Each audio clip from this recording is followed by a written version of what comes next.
1984 by George Orwell Part 1. Chapter 1. It was a bright cold day in April, and the clocks were striking 13. Winston Smith, his chin nuzzled into his breast in an effort to escape the vile wind, slipped quickly through the glass doors of Victory Mansions, though not quickly enough to prevent a swirl of gritty dust from entering along with him. The hallway smelt of boiled cabbage and old rag mats. At one end of it a colored poster, too large for indoor display, had been tacked to the wall. It depicted simply an enormous face, more than a meter wide, the face of a man of about 45 with a heavy black mustache and ruggedly handsome features. Winston made for the stairs. It was no use trying the lift. Even at the best of times it was seldom working, and at present the electric current was cut off during daylight hours. It was part of the economy drive in preparation for Hate Week. The flat was 7 flights up, and Winston, who was 39 and had a varicose ulcer above his right ankle, went slowly, resting several times on the way. On each landing, opposite the lift shaft, the poster with the enormous face gazed from the wall. It was one of those pictures which are so contrived that the eyes follow you about when you move. "Big Brother is watching you," the caption beneath it ran. Inside the flat a fruity voice was reading out a list of figures which had something to do with the production of pig iron. The voice came from an oblong metal plaque like a dulled mirror which formed part of the surface of the right-hand wall. Winston turned a switch and the voice sank somewhat, though the words were still distinguishable. The instrument, the telescreen, it was called, could be dimmed, but there was no way of shutting it off completely. He moved over to the window, a smallish, frail figure, the meagerness of his body merely emphasized by the blue overalls which were the uniform of the party. His hair was very fair, his face naturally sanguine, his skin roughened by coarse soap and blunt razor blades and the cold of the winter that had just ended. Outside, even through the shut window pane, the world looked cold. Down in the street little eddies of wind were whirling dust and torn paper into spirals, and though the sun was shining and the sky a harsh blue, there seemed to be no color in anything, except the posters that were plastered everywhere. The black mustachioed face gazed down from every commanding corner. There was one on the house front immediately opposite. "Big Brother is watching you," the caption said, while the dark eyes looked deep into Winston's own. Down at street level another poster, torn at one corner, flapped frightfully in the wind, alternately covering and uncovering the single word "Ingsoc." In the far distance a helicopter skimmed down between the roofs, hovered for an instant like a bluebottle, and darted away again with a curving flight. It was the police patrol, snooping into people's windows. The patrols did not matter, however. Only the thought police mattered. Behind Winston's back the voice from the telescreen was still babbling away about pig iron and the overfulfillment of the 9th three-year plan. The telescreen received and transmitted simultaneously. Any sound that Winston made, above the level of a very low whisper, would be picked up by it. Moreover, so long as he remained within the field of vision which the metal plaque commanded, he could be seen as well as heard. There was of course no way of knowing whether you were being watched at any given moment. How often, or on what system, the thought police plugged in on any individual wire was guesswork. It was even conceivable that they watched everybody all the time. But at any rate they could plug in your wire whenever they wanted to. You had to live did live, from habit that became instinct in the assumption that every sound you made was overheard, and, except in darkness, every movement scrutinized. Winston kept his back turned to the telescreen. It was safer, though, as he well knew, even a back can be revealing. A kilometer away the Ministry of Truth, his place of work, towered vast and white above the grimy landscape. This, he thought with a sort of vague distaste this was London, chief city of Airstrip 1, itself the third most populous of the provinces of Oceania. He tried to squeeze out some childhood memory that should tell him whether London had always been quite like this. Were there always these vistas of rotting 19th-century houses, their sides shored up with balks of timber, their windows patched with cardboard and their roofs with corrugated iron, their crazy garden walls sagging in all directions? And the bombed sites where the plaster dust swirled in the air and the willow herb straggled over the heaps of rubble, and the places where the bombs had cleared a larger patch and there had sprung up sordid colonies of wooden dwellings like chicken houses? But it was no use, he could not remember. Nothing remained of his childhood except a series of bright-lit tableaus occurring against no background and mostly unintelligible. The Ministry of Truth Mini True, in Newspeak. Newspeak was the OFFI-style language of Oceania. For an account of its structure and etymology see Appendix. Was startlingly different from any other object in sight. It was an enormous pyramidal structure of glittering white concrete, soaring up, terrace after terrace, 300 meters into the air. From where Winston stood it was just possible to read, picked out on its white face in elegant lettering, the three slogans of the party: war is peace, freedom is slavery, ignorance is strength. The Ministry of Truth contained, it was said, 3,000 rooms above ground level, and corresponding ramifications below. Scattered about London there were just 3 other buildings of similar appearance and size. So completely did they dwarf the surrounding architecture that from the roof of Victory Mansions you could see all 4 of them simultaneously. They were the homes of the 4 ministries between which the entire apparatus of government was divided. The Ministry of Truth, which concerned itself with news, entertainment, education, and the fine arts. The Ministry of Peace, which concerned itself with war. The Ministry of Love, which maintained law and order. And the Ministry of Plenty, which was responsible for economic affairs. Their names, in Newspeak, Mini True, Mini Pax, Mini Love, and Mini Plenty. The Ministry of Love was the really frightening one. There were no windows in it at all. Winston had never been inside the Ministry of Love, nor within half a kilometer of it. It was a place impossible to enter except on OFFI-style business, and then only by penetrating through a maze of barbed wire entanglements, steel doors, and hidden machine gun nests. Even the streets leading up to its outer barriers were roamed by gorilla-faced guards in black uniforms, armed with jointed truncheons. Winston turned round abruptly. He had set his features into the expression of quiet optimism which it was advisable to wear when facing the telescreen. He crossed the room into the tiny kitchen. By leaving the ministry at this time of day he had sacrificed his lunch in the canteen, and he was aware that there was no food in the kitchen except a hunk of dark-colored bread which had got to be saved for tomorrow's breakfast. He took down from the shelf a bottle of colorless liquid with a plain white label marked Victory Gin. It gave off a sickly, oily smell, as of Chinese rice spirit. Winston poured out nearly a teacupful, nerved himself for a shock, and gulped it down like a dose of medicine. Instantly his face turned scarlet and the water ran out of his eyes.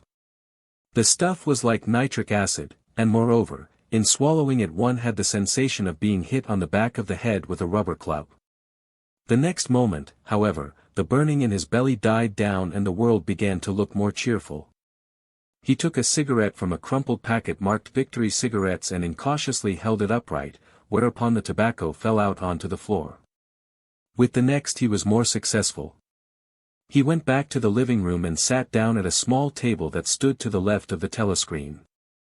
From the table drawer he took out a penholder, a bottle of ink, and a thick, quarto-sized blank book with a red back and a marbled cover. For some reason the telescreen in the living room was in an unusual position. Instead of being placed, as was normal, in the end wall, where it could command the whole room, it was in the longer wall, opposite the window.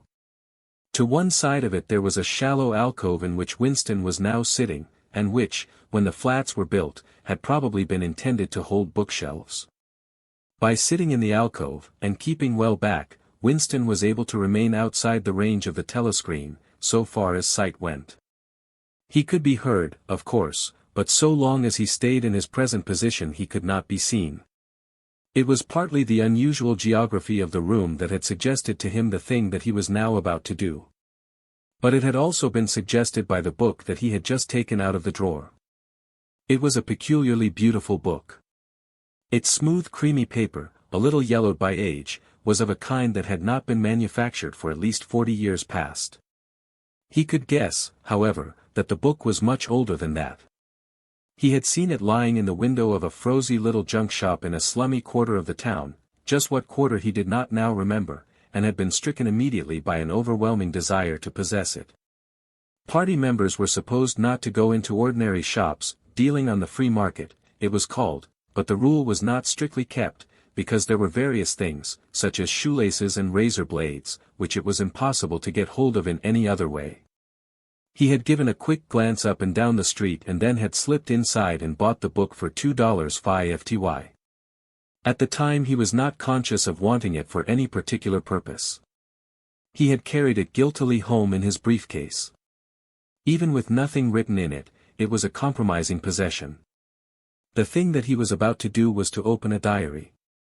This was not illegal, nothing was illegal, since there were no longer any laws, but if detected it was reasonably certain that it would be punished by death, or at least by 25 years in a forced labor camp. Winston tied a nib into the penholder and sucked it to get the grease off. The pen was an archaic instrument, seldom used even for signatures, and he had procured one, furtively and with some difficulty, simply because of a feeling that the beautiful creamy paper deserved to be written on with a real nib instead of being scratched with an ink pencil. Actually he was not used to writing by hand. Apart from very short notes, it was usual to dictate everything into the speakwrite, which was of course impossible for his present purpose. He dipped the pen into the ink and then faltered for just a second. A tremor had gone through his bowels. To mark the paper was the decisive act. In small clumsy letters he wrote, April 4, 1984. He sat back. A sense of complete helplessness had descended upon him. To begin with, he did not know with any certainty that this was 1984. It must be round about that date, since he was fairly sure that his age was 39, and he believed that he had been born in 1944 or 1945, but it was never possible nowadays to pin down any date within a year or two. For whom, it suddenly occurred to him to wonder, was he writing this diary? For the future, for the unborn. His mind hovered for a moment round the doubtful date on the page, and then fetched up with a bump against the newspeak word doublethink. For the RST time the magnitude of what he had undertaken came home to him. How could you communicate with the future? It was of its nature impossible. Either the future would resemble the present, in which case it would not listen to him, or it would be different from it, and his predicament would be meaningless. For some time he sat gazing stupidly at the paper. The telescreen had changed over to strident military music. It was curious that he seemed not merely to have lost the power of expressing himself, but even to have forgotten what it was that he had originally intended to say. For weeks past he had been making ready for this moment, and it had never crossed his mind that anything would be needed except courage. The actual writing would be easy. All he had to do was to transfer to paper the interminable restless monologue that had been running inside his head, literally for years. At this moment, however, even the monologue had dried up. Moreover, his varicose ulcer had begun itching unbearably. He dared not scratch it, because if he did so it always became inflamed. The seconds were ticking by. He was conscious of nothing except the blankness of the page in front of him, the itching of the skin above his ankle, the blaring of the music, and a slight booziness caused by the gin. Suddenly he began writing in sheer panic, only imperfectly aware of what he was setting down. His small but childish handwriting straggled up and down the page, shedding RST its capital letters and finally even its full stops, April 4, 1984. Last night to the flicks. All war LMS. One very good one of a ship full of refugees being bombed somewhere in the Mediterranean. Audience much amused by shots of a great huge fat man trying to swim away with a helicopter after him. RST you saw him wallowing along in the water like a porpoise, then you saw him through the helicopter's gun sights, then he was full of holes and the sea round him turned pink and he sank as suddenly as though the holes had let in the water, audience shouting with laughter when he sank. Then you saw a lifeboat full of children with a helicopter hovering over it. There was a middle-aged woman, might have been a Jewess, sitting up in the bow with a little boy about 3 years old in her arms. Little boy screaming with fright and hiding his head between her breasts as if he was trying to burrow right into her, and the woman putting her arms round him and comforting him although she was blue with fright herself, all the time covering him up as much as possible as if she thought her arms could keep the bullets off him. Then the helicopter planted a 20-kilo bomb in among them, terrify see flash, and the boat went all to matchwood. Then there was a wonderful shot of a child's arm going up right up into the air, a helicopter with a camera in its nose must have followed it up, and there was a lot of applause from the party seats, but a woman down in the pro part of the house suddenly started kicking up a fuss and shouting they didn't oughter have showed it, not in front of kids, they didn't, it ain't right, not in front of kids it ain't, until the police turned her out. I don't suppose anything happened to her, nobody cares what the proles say, typical prole reaction, they never a euro. Winston stopped writing, partly because he was suffering from cramp. He did not know what had made him pour out this stream of rubbish. But the curious thing was that while he was doing so, a totally different memory had clarified itself in his mind, to the point where he almost felt equal to writing it down. It was, he now realized, because of this other incident that he had suddenly decided to come home and begin the diary today. It had happened that morning at the ministry, if anything so nebulous could be said to happen. It was nearly 1100, and in the records department, where Winston worked, they were dragging the chairs out of the cubicles and grouping them in the center of the hall opposite the big telescreen, in preparation for the 2 minutes hate. Winston was just taking his place in one of the middle rows when two people whom he knew by sight, but had never spoken to, came unexpectedly into the room. One of them was a girl whom he often passed in the corridors. He did not know her name, but he knew that she worked in the fiction department. Presumably a euro, since he had sometimes seen her with oily hands and carrying a spanner a euro, she had some mechanical job on one of the novel-writing machines. She was a bold-looking girl, of about 27, with thick hair, a freckled face, and swift, athletic movements. A narrow scarlet sash, emblem of the Junior Anti-Sex League, was wound several times round the waist of her overalls, just tightly enough to bring out the shapeliness of her hips. Winston had disliked her from the very first moment of seeing her. He knew the reason. It was because of the atmosphere of hockey fields and cold baths and community hikes and general clean-mindedness which she managed to carry about with her. He disliked nearly all women, and especially the young and pretty ones. It was always the women, and above all the young ones, who were the most bigoted adherents of the party, the swallowers of slogans, the amateur spies and nosers out of unorthodoxy. But this particular girl gave him the impression of being more dangerous than most. Once when they passed in the corridor she gave him a quick sidelong glance which seemed to pierce right into him, and for a moment had led him with black terror. The idea had even crossed his mind that she might be an agent of the thought police. That, it was true, was very unlikely. Still, he continued to feel a peculiar uneasiness, which had fear mixed up in it as well as hostility, whenever she was anywhere near him. The other person was a man named O'Brien, a member of the inner party and holder of some post so important and remote that Winston had only a dim idea of its nature. A momentary hush passed over the group of people round the chairs as they saw the black overalls of an inner party member approaching. O'Brien was a large, burly man with a thick neck and a coarse, humorous, brutal face. In spite of his formidable appearance he had a certain charm of manner.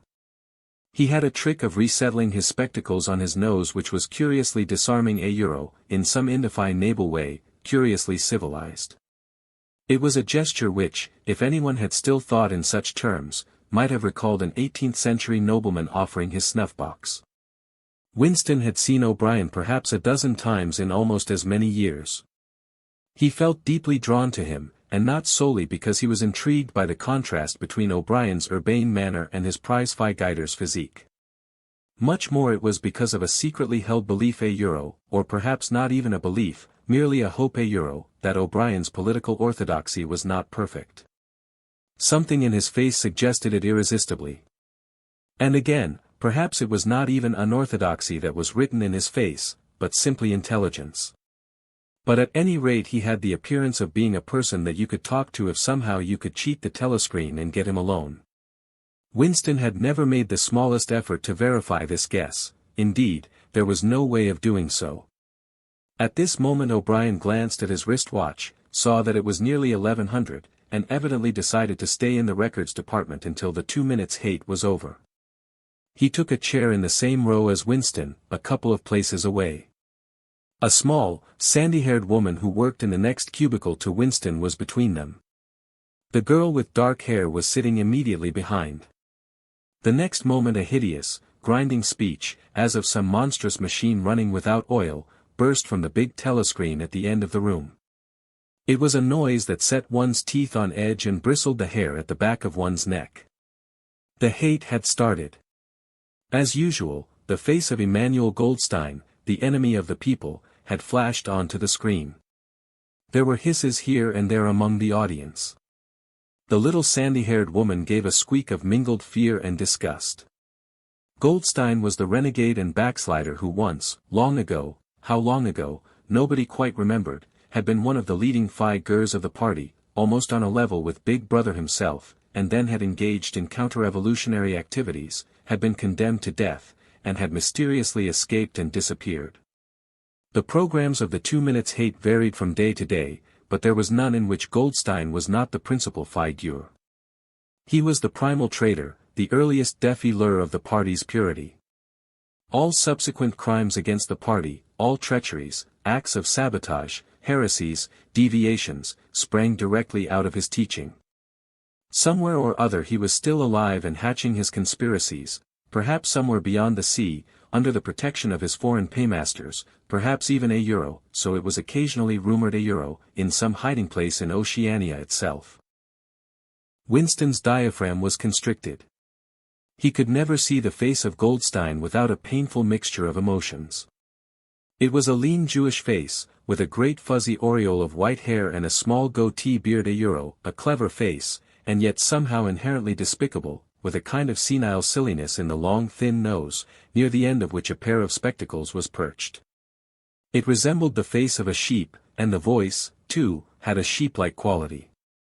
Goldstein was delivering his usual venomous attack upon the doctrines of the party, an attack so exaggerated and perverse that a child should have been able to see through it, and yet just plausible enough to fill one with an alarmed feeling that other people, less level-headed than oneself, might be taken in by it. He was abusing Big Brother, he was denouncing the dictatorship of the party, he was demanding the immediate conclusion of peace with Eurasia, he was advocating freedom of speech, freedom of the press, freedom of assembly, freedom of thought, he was crying hysterically that the revolution had been betrayed, and all this in rapid polysyllabic speech which was a sort of parody of the habitual style of the orators of the party, and even contained newspeak words, more newspeak words, indeed, than any party member would normally use in real life. And all the while, lest one should be in any doubt as to the reality which Goldstein's specious claptrap covered, behind his head on the telescreen there marched the endless columns of the Eurasian army, row after row of solid-looking men with expressionless Asiatic faces, who swam up to the surface of the screen and vanished, to be replaced by others exactly similar. The dull rhythmic tramp of the soldiers' boots formed the background to Goldstein's bleating voice. Before the hate had proceeded for 30 seconds, uncontrollable exclamations of rage were breaking out from half the people in the room. The self-satisfied sheep-like face on the screen, and the terrifying power of the Eurasian army behind it, were too much to be borne. Besides, the sight or even the thought of Goldstein produced fear and anger automatically.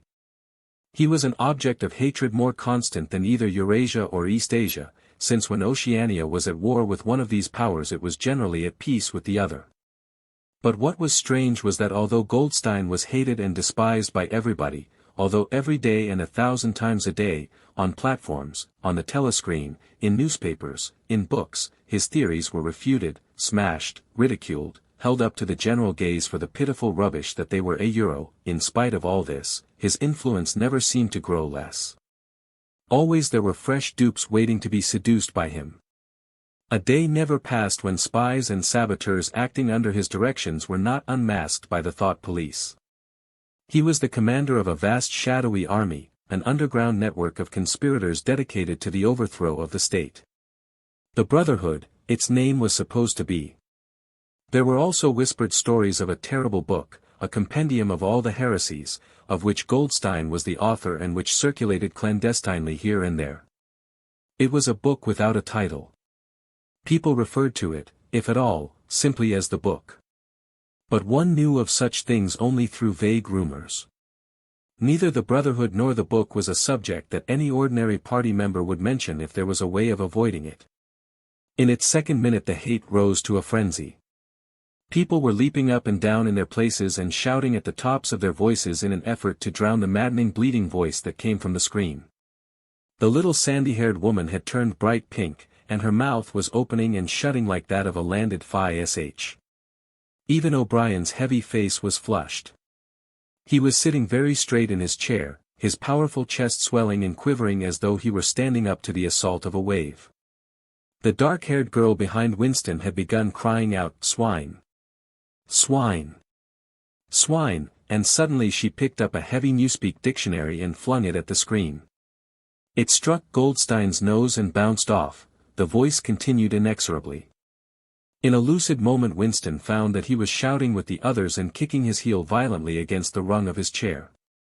The horrible thing about the 2 minutes hate was not that one was obliged to act a part, but, on the contrary, that it was impossible to avoid joining in. Within 30 seconds any pretense was always unnecessary.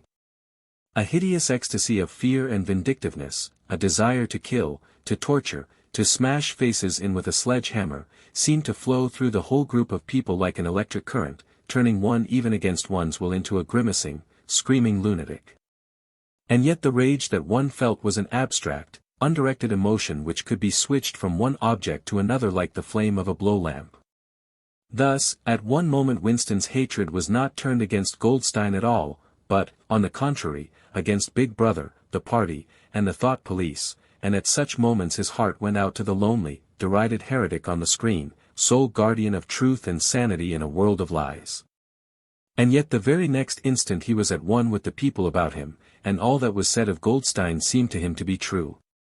At those moments his secret loathing of Big Brother changed into adoration, and Big Brother seemed to tower up, an invincible, fearless protector, standing like a rock against the hordes of Asia, and Goldstein, in spite of his isolation, his helplessness, and the doubt that hung about his very existence, seemed like some sinister enchanter, capable by the mere power of his voice of wrecking the structure of civilization. It was even possible, at moments, to switch one's hatred this way or that by a voluntary act. Suddenly, by the sort of violent effort with which one wrenches one's head away from the pillow in a nightmare, Winston succeeded in transferring his hatred from the face on the screen to the dark-haired girl behind him. Vivid, beautiful hallucinations flashed through his mind. He would flog her to death with a rubber truncheon. He would tie her naked to a stake and shoot her full of arrows like Saint Sebastian. He would ravish her and cut her throat at the moment of climax. Better than before, moreover, he realized why it was that he hated her. He hated her because she was young and pretty and sexless, because he wanted to go to bed with her and would never do so, because round her sweet supple waist, which seemed to ask you to encircle it with your arm, there was only the odious scarlet sash, aggressive symbol of chastity. The hate rose to its climax. The voice of Goldstein had become an actual sheep's bleat, and for an instant the face changed into that of a sheep.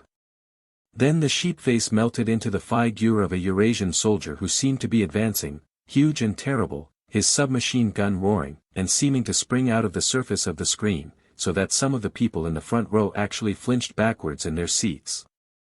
But in the same moment, drawing a deep sigh of relief from everybody, the hostile figure melted into the face of Big Brother, black-haired, black-mustachioed, full of power and mysterious calm, and so vast that it almost lit up the screen. Nobody heard what Big Brother was saying.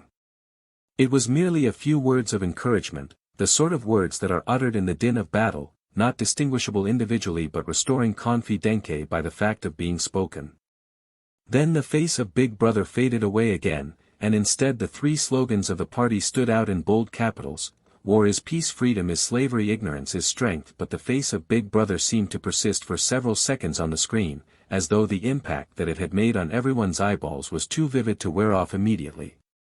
The little sandy-haired woman had flung herself forward over the back of the chair in front of her. With a tremulous murmur that sounded like, "My Savior," she extended her arms towards the screen. Then she buried her face in her hands. It was apparent that she was uttering a prayer. At this moment the entire group of people broke into a deep, slow, rhythmical chant of BB, BB, over and over again, very slowly, with a long pause between the first B and the second euro, a heavy, murmurous sound, somehow curiously savage, in the background of which one seemed to hear the stamp of naked feet and the throbbing of tom-toms. For perhaps as much as 30 seconds they kept it up. It was a refrain that was often heard in moments of overwhelming emotion. Partly it was a sort of hymn to the wisdom and majesty of Big Brother, but still more it was an act of self-hypnosis, a deliberate drowning of consciousness by means of rhythmic noise. Winston's entrails seemed to grow cold. In the 2 minutes' hate he could not help sharing in the general delirium, but this subhuman chanting of BB, Euro BB, always Phi led him with horror. Of course he chanted with the rest, it was impossible to do otherwise. To dissemble your feelings, to control your face, to do what everyone else was doing, was an instinctive reaction. But there was a space of a couple of seconds during which the expression of his eyes might conceivably have betrayed him. And it was exactly at this moment that the signify can't thing happened if, indeed, it did happen. Momentarily he caught O'Brien's eye. O'Brien had stood up. He had taken off his spectacles and was in the act of resettling them on his nose with his characteristic gesture. But there was a fraction of a second when their eyes met, and for as long as it took to happen Winston knew yes, he knew. That O'Brien was thinking the same thing as himself. An unmistakable message had passed.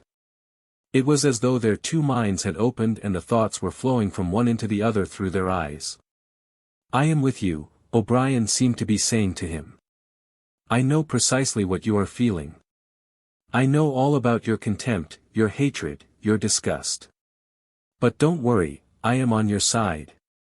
And then the flash of intelligence was gone, and O'Brien's face was as inscrutable as everybody else's.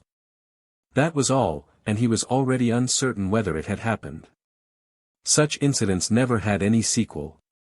All that they did was to keep alive in him the belief, or hope, that others besides himself were the enemies of the party. Perhaps the rumors of vast underground conspiracies were true after all perhaps the Brotherhood really existed. It was impossible, in spite of the endless arrests and confessions and executions, to be sure that the Brotherhood was not simply a myth. Some days he believed in it, some days not. There was no evidence, only fleeting glimpses that might mean anything or nothing, snatches of overheard conversation, faint scribbles on lavatory walls once, even, when two strangers met, a small movement of the hand which had looked as though it might be a signal of recognition. It was all guesswork, very likely he had imagined everything. He had gone back to his cubicle without looking at O'Brien again. The idea of following up their momentary contact hardly crossed his mind. It would have been inconceivably dangerous even if he had known how to set about doing it. For a second, 2 seconds, they had exchanged an equivocal glance, and that was the end of the story. But even that was a memorable event, in the locked loneliness in which one had to live. Winston roused himself and sat up straighter. He let out a belch. The gin was rising from his stomach. His eyes refocused on the page. He discovered that while he sat helplessly musing he had also been writing, as though by automatic action. And it was no longer the same cramped, awkward handwriting as before. His pen had slid voluptuously over the smooth paper, printing in large neat capitals down with Big Brother, down with Big Brother, down with Big Brother, down with Big Brother, down with Big Brother over and over again, filing half a page. He could not help feeling a twinge of panic. It was absurd, since the writing of those particular words was not more dangerous than the initial act of opening the diary, but for a moment he was tempted to tear out the spoiled pages and abandon the enterprise altogether. He did not do so, however, because he knew that it was useless. Whether he wrote down with Big Brother, or whether he refrained from writing it, made no difference. Whether he went on with the diary, or whether he did not go on with it, made no difference. The thought police would get him just the same.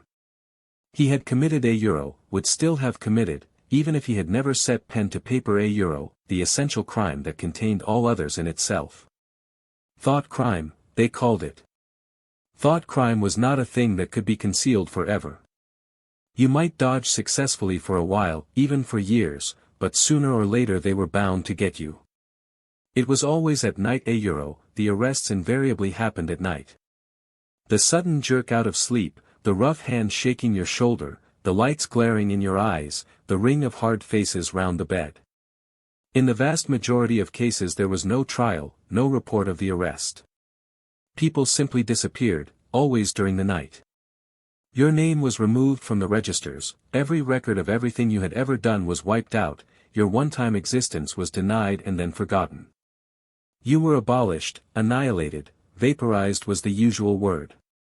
For a moment he was seized by a kind of hysteria.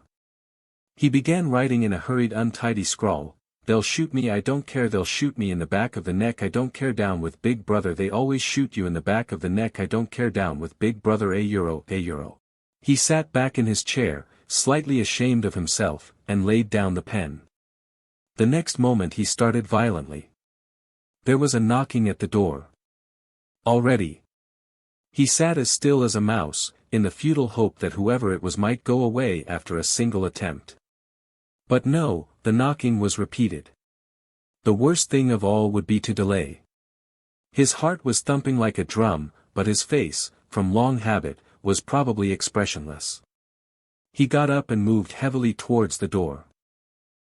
Chapter 2. As he put his hand to the doorknob, Winston saw that he had left the diary open on the table. "Down with Big Brother" was written all over it, in letters almost big enough to be legible across the room. It was an inconceivably stupid thing to have done. But, he realized, even in his panic he had not wanted to smudge the creamy paper by shutting the book while the ink was wet. He drew in his breath and opened the door. Instantly a warm wave of relief flowed through him. A colorless, crushed-looking woman, with wispy hair and a lined face, was standing outside. "Oh, comrade," she began in a dreary, whining sort of voice, "I thought I heard you come in. Do you think you could come across and have a look at our kitchen sink? It's got blocked up and a euro. It was Mrs. Parsons, the wife of a neighbor on the same floor. Mrs. was a word somewhat discountenanced by the party a euro, you were supposed to call everyone, comrade a euro, but with some women one used it instinctively. She was a woman of about 30, but looking much older. One had the impression that there was dust in the creases of her face. Winston followed her down the passage. These amateur repair jobs were an almost daily irritation. Victory mansions were old flats, built in 1930 or thereabouts, and were falling to pieces. The plaster flaked constantly from ceilings and walls, the pipes burst in every hard frost, the roof leaked whenever there was snow, the heating system was usually running at half steam when it was not closed down altogether from motives of economy. Repairs, except what you could do for yourself, had to be sanctioned by remote committees which were liable to hold up even the mending of a window pane for 2 years. "Of course it's only because Tom isn't home," said Mrs. Parsons vaguely. The Parsons flat was bigger than Winston's, and dingy in a different way. Everything had a battered, trampled-on look, as though the place had just been visited by some large violent animal. Games impedimenta a euro, hockey sticks, boxing gloves, a burst football, a pair of sweaty shorts turned inside out a euro, lay all over the floor, and on the table there was a litter of dirty dishes and dog-eared exercise books. On the walls were scarlet banners of the Youth League and the Spies, and a full-sized poster of Big Brother. There was the usual boiled cabbage smell, common to the whole building, but it was shot through by a sharper reek of sweat, which a euro, one knew this at the first sniff, though it was hard to say how a euro, was the sweat of some person not present at the moment. In another room someone with a comb and a piece of toilet paper was trying to keep tune with the military music which was still issuing from the telescreen. "It's the children," said Mrs. Parsons, casting a half-apprehensive glance at the door. "They haven't been out today. And of course a euro, she had a habit of breaking off her sentences in the middle. The kitchen sink was full nearly to the brim with filthy greenish water which smelt worse than ever of cabbage." Winston knelt down and examined the angle joint of the pipe. He hated using his hands, and he hated bending down, which was always liable to start him coughing. Mrs. Parsons looked on helplessly. "Of course if Tom was home he'd put it right in a moment," she said. "He loves anything like that. He's ever so good with his hands, Tom is." Parsons was Winston's fellow employee at the Ministry of Truth. He was a fattish but active man of paralyzing stupidity, a mass of imbecile enthusiasms, one of those completely unquestioning, devoted drudges on whom, more even than on the thought police, the stability of the party depended. At 35 EE he had just been unwillingly evicted from the Youth League, and before graduating into the Youth League he had managed to stay on in the spies for a year beyond the statutory age. At the ministry he was employed in some subordinate post for which intelligence was not required, but on the other hand he was a leading figure on the sports committee and all the other committees engaged in organizing community hikes, spontaneous demonstrations, savings campaigns, and voluntary activities generally. He would inform you with quiet pride, between whiffs of his pipe, that he had put in an appearance at the community center every evening for the past 4 years. An overpowering smell of sweat, a sort of unconscious testimony to the strenuousness of his life, followed him about wherever he went, and even remained behind him after he had gone. "Have you got a spanner?" said Winston, fiddling with the nut on the angle joint. "A spanner," said Mrs. Parsons, immediately becoming invertebrate. "I don't know, I'm sure." Perhaps the children €. There was a trampling of boots and another blast on the comb as the children charged into the living room. Mrs. Parsons brought the spanner. Winston let out the water and disgustedly removed the clot of human hair that had blocked up the pipe. He cleaned his fingers as best he could in the cold water from the tap and went back into the other room. "Up with your hands," yelled a savage voice. A handsome, tough-looking boy of 9 had popped up from behind the table and was menacing him with a toy automatic pistol, while his small sister, about 2 years younger, made the same gesture with a fragment of wood. Both of them were dressed in the blue shorts, grey shirts, and red neckerchiefs which were the uniform of the spies. Winston raised his hands above his head, but with an uneasy feeling, so vicious was the boy's demeanor, that it was not altogether a game. "You're a traitor," yelled the boy. "You're a thought criminal. You're a Eurasian spy. I'll shoot you, I'll vaporize you, I'll send you to the salt mines." Suddenly they were both leaping round him, shouting "traitor" and "thought criminal," the little girl imitating her brother in every movement. It was somehow slightly frightening, like the gambling of tiger cubs which will soon grow up into man-eaters. There was a sort of calculating ferocity in the boy's eye, a quite evident desire to hit or kick Winston and a consciousness of being very nearly big enough to do so. It was a good job it was not a real pistol he was holding, Winston thought. Mrs. Parsons' eyes flitted nervously from Winston to the children, and back again. In the better light of the living room he noticed with interest that there actually was dust in the creases of her face. "They do get so noisy," she said. "They're disappointed because they couldn't go to see the hanging, that's what it is. I'm too busy to take them. And Tom won't be back from work in time." "Why can't we go and see the hanging?" roared the boy in his huge voice. "Want to see the hanging? Want to see the hanging," chanted the little girl, still capering round. Some Eurasian prisoners, guilty of war crimes, were to be hanged in the park that evening, Winston remembered. This happened about once a month, and was a popular spectacle. Children always clamored to be taken to see it. He took his leave of Mrs. Parsons and made for the door. But he had not gone 6 steps down the passage when something hit the back of his neck, an agonizingly painful blow. It was as though a red-hot wire had been jabbed into him. He spun round just in time to see Mrs. Parsons dragging her son back into the doorway while the boy pocketed a catapult.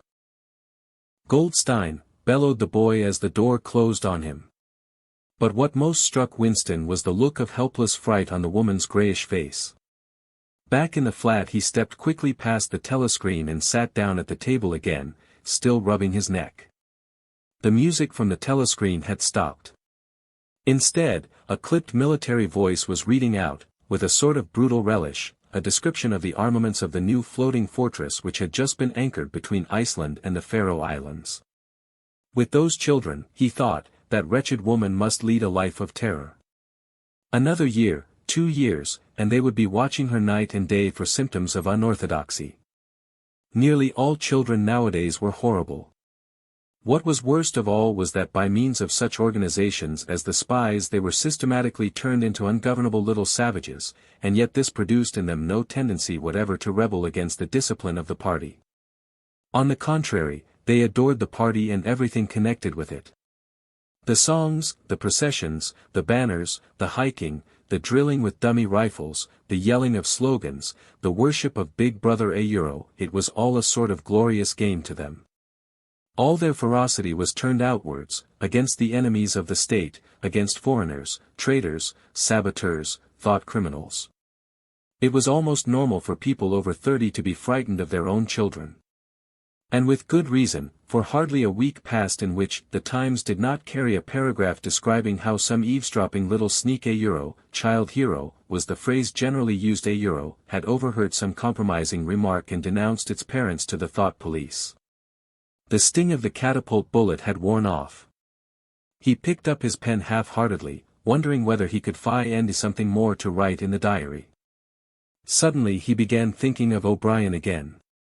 Years ago how long was it? 7 years it must be he had dreamed that he was walking through a pitch-dark room. And someone sitting to one side of him had said as he passed, "We shall meet in the place where there is no darkness." It was said very quietly, almost casually a statement, not a command. He had walked on without pausing.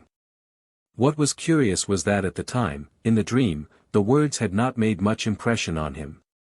It was only later and by degrees that they had seemed to take on significance. He could not now remember whether it was before or after having the dream that he had seen O'Brien for the first time, nor could he remember when he had first identified the voice as O'Brien's. But at any rate the identified cation existed. It was O'Brien who had spoken to him out of the dark. Winston had never been able to feel sure even after this morning's flash of the eyes it was still impossible to be sure whether O'Brien was a friend or an enemy. Nor did it even seem to matter greatly. There was a link of understanding between them, more important than affection or partisanship. "We shall meet in the place where there is no darkness," he had said. Winston did not know what it meant, only that in some way or another it would come true. The voice from the telescreen paused. A trumpet call, clear and beautiful, floated into the stagnant air. The voice continued raspingly, "Attention. Your attention, please. A newsflash has this moment arrived from the Malabar front. Our forces in South India have won a glorious victory. I am authorized to say that the action we are now reporting may well bring the war within measurable distance of its end." Here is the newsflash bad news coming, thought Winston. And sure enough, following on a gory description of the annihilation of a Eurasian army, with stupendous figures of killed and prisoners, came the announcement that, as from next week, the chocolate ration would be reduced from 30 grams to 20. Winston belched again. The gin was wearing off, leaving a deflated feeling. The telescreen perhaps to celebrate the victory, perhaps to drown the memory of the lost chocolate crashed into Oceania, "'Tis for thee. You were supposed to stand to attention." However, in his present position he was invisible. Oceania, "'Tis for thee" gave way to lighter music. Winston walked over to the window, keeping his back to the telescreen. The day was still cold and clear. Somewhere far away a rocket bomb exploded with a dull, reverberating roar. About 20 or 30 of them a week were falling on London at present. Down in the street the wind flapped the torn poster to and fro, and the word Ingsoc fight fully appeared and vanished. Ingsoc. The sacred principles of Ingsoc. Newspeak, doublethink, the mutability of the past. He felt as though he were wandering in the forests of the sea bottom, lost in a monstrous world where he himself was the monster. He was alone. The past was dead, the future was unimaginable. What certainty had he that a single human creature now living was on his side? And what way of knowing that the dominion of the party would not endure forever? Like an answer, the 3 slogans on the white face of the Ministry of Truth came back to him. War is peace, freedom is slavery, ignorance is strength. He took a 25-cent piece out of his pocket. There, too, in tiny clear lettering, the same slogans were inscribed, and on the other face of the coin the head of Big Brother. Even from the coin the eyes pursued you.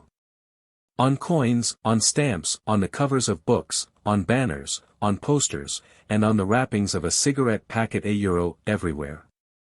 Always the eyes watching you and the voice enveloping you. Asleep or awake, working or eating, indoors or out of doors, in the bath or in bed no escape. Nothing was your own except the few cubic centimeters inside your skull. The sun had shifted round, and the myriad windows of the Ministry of Truth, with the light no longer shining on them, looked grim as the loopholes of a fortress. His heart quailed before the enormous pyramidal shape. It was too strong, it could not be stormed. 1,000 rocket bombs would not batter it down. He wondered again for whom he was writing the diary. For the future, for the past for an age that might be imaginary. And in front of him there lay not death but annihilation. The diary would be reduced to ashes and himself to vapor. Only the thought police would read what he had written, before they wiped it out of existence and out of memory. How could you make appeal to the future when not a trace of you, not even an anonymous word scribbled on a piece of paper, could physically survive? The telescreen struck 14. He must leave in 10 minutes. He had to be back at work by 14:30. Curiously, the chiming of the hour seemed to have put new heart into him. He was a lonely ghost uttering a truth that nobody would ever hear. But so long as he uttered it, in some obscure way the continuity was not broken. It was not by making yourself heard but by staying sane that you carried on the human heritage. He went back to the table, dipped his pen, and wrote, to the future or to the past, to a time when thought is free, when men are different from one another and do not live alone to a time when truth exists and what is done cannot be undone. From the age of uniformity, from the age of solitude, from the age of Big Brother, from the age of doublethink greetings. He was already dead, he reflected. It seemed to him that it was only now, when he had begun to be able to formulate his thoughts, that he had taken the decisive step. The consequences of every act are included in the act itself. He wrote, Thoughtcrime does not entail death, Thoughtcrime is death.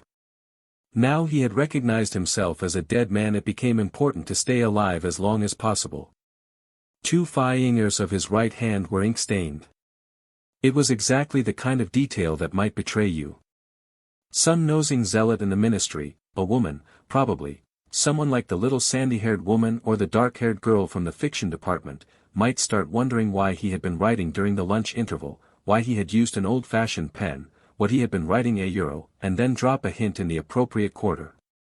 He went to the bathroom and carefully scrubbed the ink away with the gritty dark brown soap which rasped your skin like sandpaper and was therefore well adapted for this purpose. He put the diary away in the drawer. It was quite useless to think of hiding it, but he could at least make sure whether or not its existence had been discovered. A hair laid across the page ends was too obvious. With the tip of his finger he picked up an identifiable grain of whitish dust and deposited it on the corner of the cover, where it was bound to be shaken off if the book was moved. Chapter 3 Winston was dreaming of his mother. He must, he thought, have been 10 or 11 years old when his mother had disappeared. She was a tall, statuesque, rather silent woman with slow movements and magnificent fair hair. His father he remembered more vaguely as dark and thin, dressed always in neat dark clothes. Winston remembered especially the very thin soles of his father's shoes, and wearing spectacles. The two of them must evidently have been swallowed up in one of the great purges of the Five Dyes. At this moment his mother was sitting in some place deep down beneath him, with his young sister in her arms. He did not remember his sister at all, except as a tiny, feeble baby, always silent, with large, watchful eyes. Both of them were looking up at him. They were down in some subterranean place the bottom of a well, for instance, or a very deep grave but it was a place which, already far below him, was itself moving downwards. They were in the saloon of a sinking ship, looking up at him through the darkening water. There was still air in the saloon, they could still see him and he them, but all the while they were sinking down into the green waters which in another moment must hide them from sight forever. He was out in the light and air while they were being sucked down to death, and they were down there because he was up here. He knew it and they knew it, and he could see the knowledge in their faces. There was no reproach either in their faces or in their hearts, only the knowledge that they must die in order that he might remain alive, and that this was part of the unavoidable order of things. He could not remember what had happened, but he knew in his dream that in some way the lives of his mother and his sister had been sacrificed said to his own. It was one of those dreams which, while retaining the characteristic dream scenery, are a continuation of one's intellectual life, and in which one becomes aware of facts and ideas which still seem new and valuable after one is awake. The thing that now suddenly struck Winston was that his mother's death, nearly 30 years ago, had been tragic and sorrowful in a way that was no longer possible. Tragedy, he perceived, belonged to the ancient time, to a time when there was still privacy, love, and friendship, and when the members of a family stood by one another without needing to know the reason. His mother's memory tore at his heart because she had died loving him, when he was too young and selfish to love her in return, and because somehow, he did not remember how, she had sacrificed herself to a conception of loyalty that was private and unalterable. Such things, he saw, could not happen today. Today there were fear, hatred, and pain, but no dignity of emotion, no deep or complex sorrows. All this he seemed to see in the large eyes of his mother and his sister, looking up at him through the green water, hundreds of fathoms down and still sinking. Suddenly he was standing on short springy turf, on a summer evening when the slanting rays of the sun gilded the ground. The landscape that he was looking at recurred so often in his dreams that he was never fully certain whether or not he had seen it in the real world. In his waking thoughts he called it the Golden Country. It was an old, rabbit-bitten pasture, with a foot track wandering across it and a molehill here and there. In the ragged hedge on the opposite side of the field the boughs of the elm trees were swaying very faintly in the breeze, their leaves just stirring in dense masses like women's hair. Somewhere near at hand, though out of sight, there was a clear, slow-moving stream where dace were swimming in the pools under the willow trees. The girl with dark hair was coming towards them across the field. With what seemed a single movement she tore off her clothes and flung them disdainfully aside. Her body was white and smooth, but it aroused no desire in him, indeed he barely looked at it. What overwhelmed him in that instant was admiration for the gesture with which she had thrown her clothes aside. With its grace and carelessness it seemed to annihilate a whole culture, a whole system of thought, as though Big Brother and the party and the thought police could all be swept into nothingness by a single splendid movement of the arm. That too was a gesture belonging to the ancient time. Winston woke up with the word Shakespeare on his lips. The telescreen was giving forth an ear-splitting whistle which continued on the same note for 30 seconds. It was not 7:15, getting up time for OFFICE workers. Winston wrenched his body out of bed naked, for a member of the outer party received only 3,000 clothing coupons annually, and a suit of pajamas was €600, and seized a dingy singlet and a pair of shorts that were lying across a chair. The physical jerks would begin in 3 minutes. The next moment he was doubled up by a violent coughing fit which nearly always attacked him soon after waking up. It emptied his lungs so completely that he could only begin breathing again by lying on his back and taking a series of deep gasps. His veins had swelled with the effort of the cough, and the varicose ulcer had started itching. 30 to 40 group, yapped a piercing female voice. 30 to 40 group. Take your places, please. 30s to 40s. Winston sprang to attention in front of the telescreen, upon which the image of a youngish woman, scrawny but muscular, dressed in tunic and gym shoes, had already appeared. Arms bending and stretching, she rapped out. Take your time by me. 1, 2, 3, 4. 1, 2, 3, 4. Come on, comrades, put a bit of life into it. 1, 2, 3, 4. 1, 2, 3, 4. Hey the pain of the coughing fit had not quite driven out of Winston's mind the impression made by his dream, and the rhythmic movements of the exercise restored it somewhat. As he mechanically shot his arms back and forth, wearing on his face the look of grim enjoyment which was considered proper during the physical jerks, he was struggling to think his way backward into the dim period of his early childhood. It was extraordinarily difficult. Beyond the late 50s everything faded. When there were no external records that you could refer to, even the outline of your own life lost its sharpness. You remembered huge events which had quite probably not happened, you remembered the detail of incidents without being able to recapture their atmosphere, and there were long blank periods to which you could assign nothing. Everything had been different then. Even the names of countries, and their shapes on the map, had been different.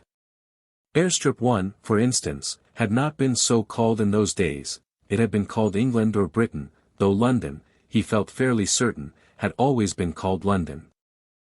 Winston could not definitely remember a time when his country had not been at war, but it was evident that there had been a fairly long interval of peace during his childhood, because one of his early memories was of an air raid which appeared to take everyone by surprise. Perhaps it was the time when the atomic bomb had fallen on Colchester. He did not remember the raid itself, but he did remember his father's hand clutching his own as they hurried down into some place deep in the earth, round and round a spiral staircase which rang under his feet and which finally so wearied his legs that he began whimpering and they had to stop and rest. His mother, in her slow, dreamy way, was following a long way behind them. She was carrying his baby sister €1, or perhaps it was only a bundle of blankets that she was carrying, he was not certain whether his sister had been born then. Finally they had emerged into a noisy, crowded place which he had realized to be a tube station. There were people sitting all over the stone-flagged floor, and other people, packed tightly together, were sitting on metal bunks, one above the other. Winston and his mother and father found themselves a place on the floor, and near them an old man and an old woman were sitting side by side on a bunk. The old man had on a decent dark suit and a black cloth cap pushed back from very white hair, his face was scarlet and his eyes were blue and full of tears. He reeked of gin. It seemed to breathe out of his skin in place of sweat, and one could have fancied that the tears welling from his eyes were pure gin. But though slightly drunk he was also suffering under some grief that was genuine and unbearable. In his childish way Winston grasped that some terrible thing, something that was beyond forgiveness and could never be remedied, had just happened. It also seemed to him that he knew what it was. Someone whom the old man loved €1, a little granddaughter, perhaps €1, had been killed. Every few minutes the old man kept repeating, "We didn't ought to, Ave trusted M. I said so, Ma, didn't I? That's what comes of trusting M. I said so all along. We didn't ought to Ave trusted the buggers." But which buggers they didn't ought to have trusted Winston could not now remember. Since about that time, war had been literally continuous, though strictly speaking it had not always been the same war. For several months during his childhood there had been confused street fighting in London itself, some of which he remembered vividly.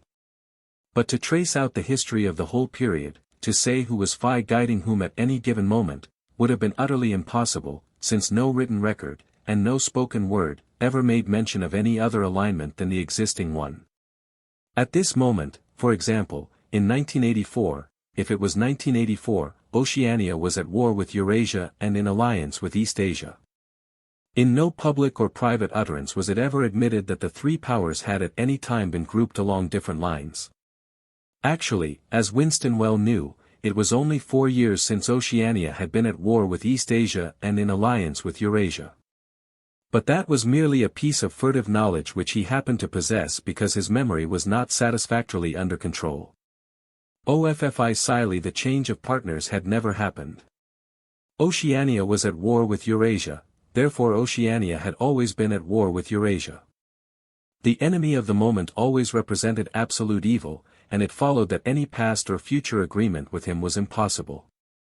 The frightening thing, he reflected for the 10,000th time as he forced his shoulders painfully backward, with hands on hips, they were gyrating their bodies from the waist, an exercise that was supposed to be good for the back muscles, €1, the frightening thing was that it might all be true. If the party could thrust its hand into the past and say of this or that event, it never happened €1, that, surely, was more terrifying than mere torture and death. The party said that Oceania had never been in alliance with Eurasia. He, Winston Smith, knew that Oceania had been in alliance with Eurasia as short a time as 4 years ago. But where did that knowledge exist? Only in his own consciousness, which in any case must soon be annihilated. And if all others accepted the lie which the party imposed if all records told the same tale then the lie passed into history and became truth. Who controls the past, ran the party slogan, controls the future, who controls the present controls the past. And yet the past, though of its nature alterable, never had been altered. Whatever was true now was true from everlasting to everlasting. It was quite simple. All that was needed was an unending series of victories over your own memory. Reality control, they called it, in newspeak, doublethink. Stand easy, barked the instructress, a little more genially. Winston sank his arms to his sides and slowly led his lungs with air. His mind slid away into the labyrinthine world of doublethink. To know and not to know, to be conscious of complete truthfulness while telling carefully constructed lies, to hold simultaneously two opinions which cancelled out, knowing them to be contradictory and believing in both of them, to use logic against logic, to repudiate morality while laying claim to it, to believe that democracy was impossible and that the party was the guardian of democracy, to forget whatever it was necessary to forget, then to draw it back into memory again at the moment when it was needed, and then promptly to forget it again, and above all, to apply the same process to the process itself. That was the ultimate subtlety, consciously to induce unconsciousness, and then, once again, to become unconscious of the act of hypnosis you had just performed. Even to understand the word doublethink involved the use of doublethink. The instructress had called them to attention again. And now let's see which of us can touch our toes, she said enthusiastically. Right over from the hips, please, comrades. 1-2. Oh and etwo, Winston loathed this exercise, which sent shooting pains all the way from his heels to his buttocks and often ended by bringing on another coughing fit. The half-pleasant quality went out of his meditations. The past, he reflected, had not merely been altered, it had been actually destroyed. For how could you establish even the most obvious fact when there existed no record outside your own memory? He tried to remember in what year he had heard mention of Big Brother. He thought it must have been at some time in the 60s, but it was impossible to be certain. In the party histories, of course, Big Brother figured as the leader and guardian of the revolution since its very earliest days. His exploits had been gradually pushed backwards in time until already they extended into the fabulous world of the 40s and the 30s, when the capitalists in their strange cylindrical hats still rode through the streets of London in great gleaming motor cars or horse carriages with glass sides. There was no knowing how much of this legend was true and how much invented. Winston could not even remember at what date the party itself had come into existence. He did not believe he had ever heard the word ingsoc before 1960, but it was possible that in its old speak form English socialism, that is to say it had been current earlier. Everything melted into mist. Sometimes, indeed, you could put your finger on a definite lie. It was not true, for example, as was claimed in the party history books, that the party had invented aeroplanes. He remembered aeroplanes since his earliest childhood. But you could prove nothing. There was never any evidence. Just once in his whole life he had held in his hands unmistakable documentary proof of the falsified cation of an historical fact. And on that occasion Smith, screamed the shrewish voice from the telescreen. 6079 Smith W. Yes, you. Bend lower, please. You can do better than that. You're not trying. Lower, please. That's better, comrade. Now stand at ease, the whole squad, and watch me. A sudden hot sweat had broken out all over Winston's body. His face remained completely inscrutable. Never show dismay. Never show resentment. A single flicker of the eyes could give you away. He stood watching while the instructress raised her arms above her head and one could not say gracefully, but with remarkable neatness and efficiency bent over and tucked the rst joint of her fingers under her toes. There, comrades. That's how I want to see you doing it. Watch me again. I'm 39 and I've had 4 children. Now look. She bent over again. You see my knees aren't bent. You can all do it if you want to, she added as she straightened herself up. Anyone under 45 EE is perfectly capable of touching his toes. We don't all have the privilege of Phi guiding in the front line, but at least we can all keep Phi T, remember our boys on the Malabar front. And the sailors in the floating fortresses. Just think what they have to put up with. Now try again. That's better, comrade, that's much better, she added encouragingly as Winston, with a violent lunge, succeeded in touching his toes with knees unbent, for the Phi RST time in several years. Chapter 4. With the deep, unconscious sigh which not even the nearness of the telescreen could prevent him from uttering when his day's work started, Winston pulled the speakwrite towards him, blew the dust from its mouthpiece, and put on his spectacles. Then he unrolled and clipped together 4 small cylinders of paper which had already flopped out of the pneumatic tube on the right-hand side of his desk. In the walls of the cubicle there were 3 Orify CES. To the right of the speakwrite, a small pneumatic tube for written messages, to the left, a larger one for newspapers, and in the side wall, within easy reach of Winston's arm, a large oblong slit protected by a wire grating. This last was for the disposal of waste paper.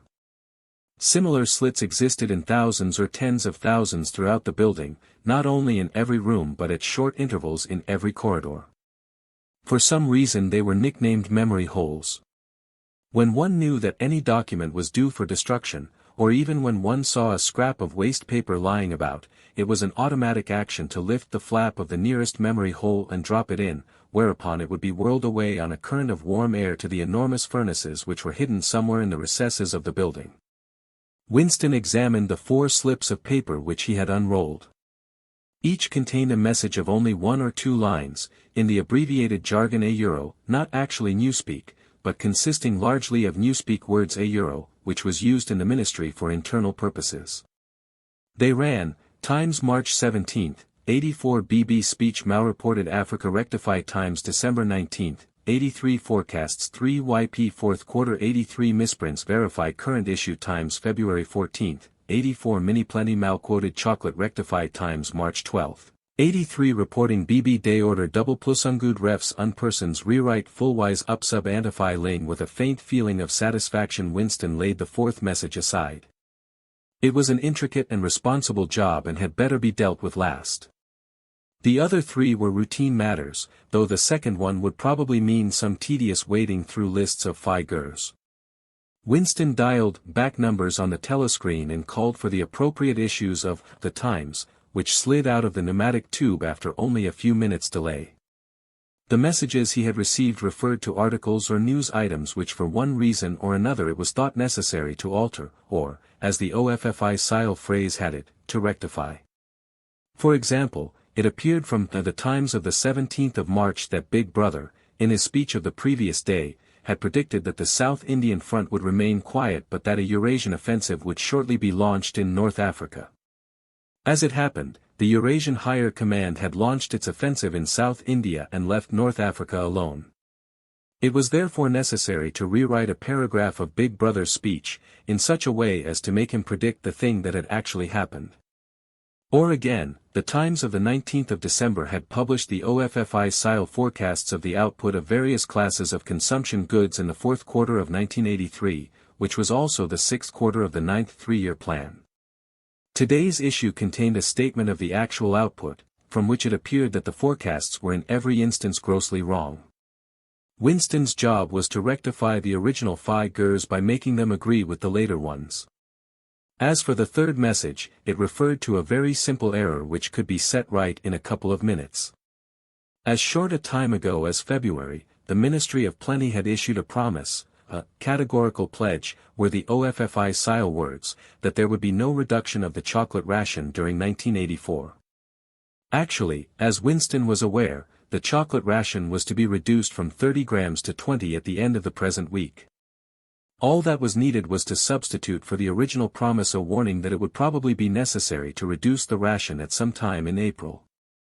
As soon as Winston had dealt with each of the messages, he clipped his speak-written corrections to the appropriate copy of The Times and pushed them into the pneumatic tube. Then, with a movement which was as nearly as possible unconscious, he crumpled up the original message and any notes that he himself had made, and dropped them into the memory hole to be devoured by the flames. What happened in the unseen labyrinth to which the pneumatic tubes led, he did not know in detail, but he did know in general terms. As soon as all the corrections which happened to be necessary in any particular number of the Times had been assembled and collated, that number would be reprinted, the original copy destroyed, and the corrected copy placed on the file in its stead. This process of continuous alteration was applied not only to newspapers, but to books, periodicals, pamphlets, posters, leaflets, LMS, soundtracks, cartoons, photographs to every kind of literature or documentation which might conceivably hold any political or ideological significance. Day by day and almost minute by minute the past was brought up to date. In this way every prediction made by the party could be shown by documentary evidence to have been correct, nor was any item of news, or any expression of opinion, which conflicted with the needs of the moment, ever allowed to remain on record. All history was a palimpsest, scraped clean and reinscribed exactly as often as was necessary. In no case would it have been possible, once the deed was done, to prove that any falsified cation had taken place. The largest section of the records department, far larger than the one on which Winston worked, consisted simply of persons whose duty it was to track down and collect all copies of books, newspapers, and other documents which had been superseded and were due for destruction. A number of the Times which might, because of changes in political alignment, or mistaken prophecies uttered by Big Brother, have been rewritten a dozen times still stood on the file bearing its original date, and no other copy existed to contradict it. Books, also, were recalled and rewritten again and again, and were invariably reissued without any admission that any alteration had been made. Even the written instructions which Winston received, and which he invariably got rid of as soon as he had dealt with them, never stated or implied that an act of forgery was to be committed, always the reference was to slips, errors, misprints, or misquotations which it was necessary to put right in the interests of accuracy. But actually, he thought as he readjusted the Ministry of Plenty's figures, it was not even forgery. It was merely the substitution of one piece of nonsense for another. Most of the material that you were dealing with had no connection with anything in the real world, not even the kind of connection that is contained in a direct lie. Statistics were just as much a fantasy in their original version as in their rectify-ed version. A great deal of the time you were expected to make them up out of your head. For example, the Ministry of Plenty's forecast had estimated the output of boots for the quarter at 145 million pairs. The actual output was given as 62 millions. Winston, however, in rewriting the forecast, marked the figure down to 57 millions, so as to allow for the usual claim that the quota had been over full led. In any case, 62 millions was no nearer the truth than 57 millions, or than 145 millions. Very likely no boots had been produced at all. Likelier still, nobody knew how many had been produced, much less cared. All one knew was that every quarter astronomical numbers of boots were produced on paper, while perhaps half the population of Oceania went barefoot. And so it was with every class of recorded fact, great or small. Everything faded away into a shadow world in which, finally, even the date of the year had become uncertain. Winston glanced across the hall.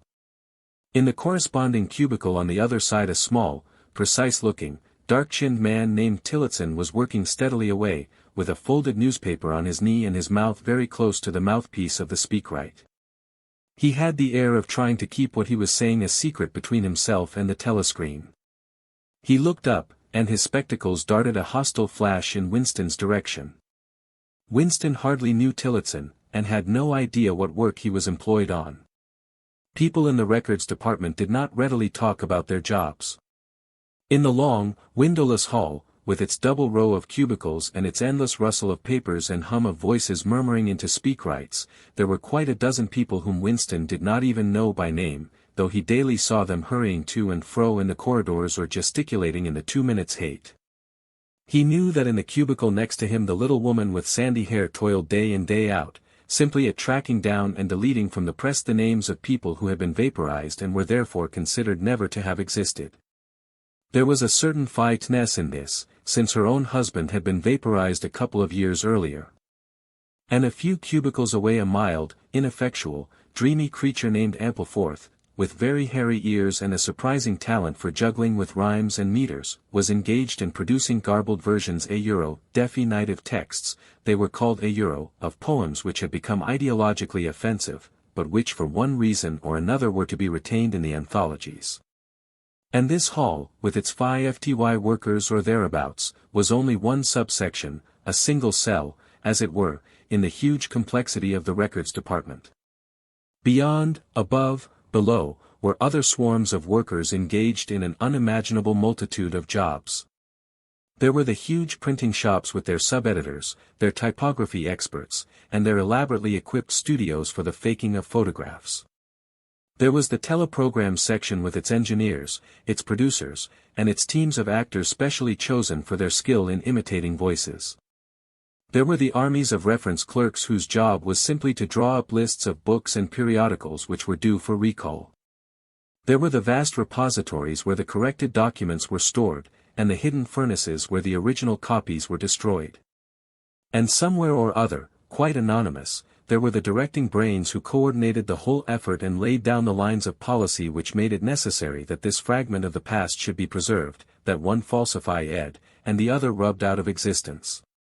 And the records department, after all, was itself only a single branch of the Ministry of Truth, whose primary job was not to reconstruct the past but to supply the citizens of Oceania with newspapers, LMS, textbooks, telescreen programs, plays, novels with every conceivable kind of information, instruction, or entertainment, from a statue to a slogan, from a lyric poem to a biological treatise, and from a child's spelling book to a Newspeak dictionary.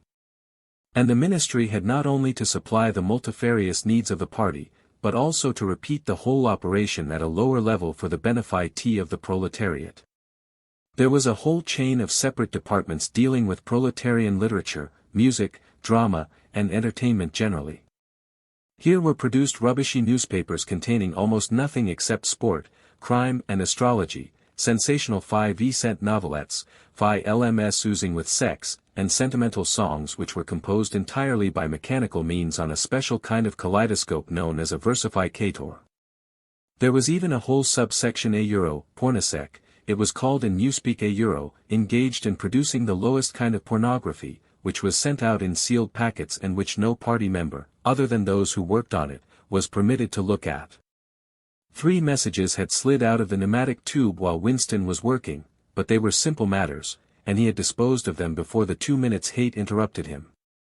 When the hate was over he returned to his cubicle, took the Newspeak dictionary from the shelf, pushed the speakwrite to one side, cleaned his spectacles, and settled down to his main job of the morning. Winston's greatest pleasure in life was in his work. Most of it was a tedious routine, but included in it there were also jobs so difficult and intricate that you could lose yourself in them as in the depths of a mathematical problem, delicate pieces of forgery in which you had nothing to guide you except your knowledge of the principles of ingsoc and your estimate of what the party wanted you to say. Winston was good at this kind of thing. On occasion he had even been entrusted with the rectify cation of the Times leading articles, which were written entirely in Newspeak. He unrolled the message that he had set aside earlier. It ran, Times March 12, 83 reporting BB Day Order double plus ungud refs unpersons rewrite fullwise upsub antify laying in Old Speak or Standard English, this might be rendered, the reporting of Big Brother's order for the day in the Times of December 3, 1983 is extremely unsatisfactory and makes references to non-existent persons. Rewrite it in full and submit your draft to higher authority before filing. Winston read through the offending article. Big Brother's order for the day, it seemed, had been chiefly devoted to praising the work of an organization known as FFCC, which supplied cigarettes and other comforts to the sailors in the floating fortresses. A certain Comrade Withers, a prominent member of the inner party, had been singled out for special mention and awarded a decoration, the Order of Conspicuous Merit, 2nd class. 3 months later FFCC had suddenly been dissolved with no reasons given. One could assume that Withers and his associates were now in disgrace, but there had been no report of the matter in the press or on the telescreen. That was to be expected, since it was unusual for political offenders to be put on trial or even publicly denounced. The great purges involving thousands of people, with public trials of traitors and thought criminals who made abject confession of their crimes and were afterwards executed, were special showpieces not occurring oftener than once in a couple of years. More commonly, people who had incurred the displeasure of the party simply disappeared and were never heard of again. One never had the smallest clue as to what had happened to them. In some cases they might not even be dead. Perhaps 30 people personally known to Winston, not counting his parents, had disappeared at one time or another. Winston stroked his nose gently with a paperclip. In the cubicle across the way, Comrade Tillotson was still crouching secretively over his speakwrite. He raised his head for a moment, again the hostile spectacle flash. Winston wondered whether Comrade Tillotson was engaged on the same job as himself. It was perfectly possible. So tricky a piece of work would never be entrusted to a single person. On the other hand, to turn it over to a committee would be to admit openly that an act of fabrication was taking place. Very likely as many as a dozen people were now working away on rival versions of what Big Brother had actually said. And presently some master brain in the inner party would select this version or that, would re-edit it and set in motion the complex processes of cross-referencing that would be required, and then the chosen lie would pass into the permanent records and become truth. Winston did not know why Withers had been disgraced. Perhaps it was for corruption or incompetence. Perhaps Big Brother was merely getting rid of a too popular subordinate. Perhaps Withers or someone close to him had been suspected of heretical tendencies. Or perhaps what was likeliest of all the thing had simply happened because purges and vaporizations were a necessary part of the mechanics of government. The only real clue lay in the words refs unpersons, which indicated that Withers was already dead. You could not invariably assume this to be the case when people were arrested. Sometimes they were released and allowed to remain at liberty for as much as a year or 2 years before being executed. Very occasionally some person whom you had believed dead long since would make a ghostly reappearance at some public trial where he would implicate hundreds of others by his testimony before vanishing, this time forever. Withers, however, was already an unperson. He did not exist, he had never existed. Winston decided that it would not be enough simply to reverse the tendency of Big Brother's speech.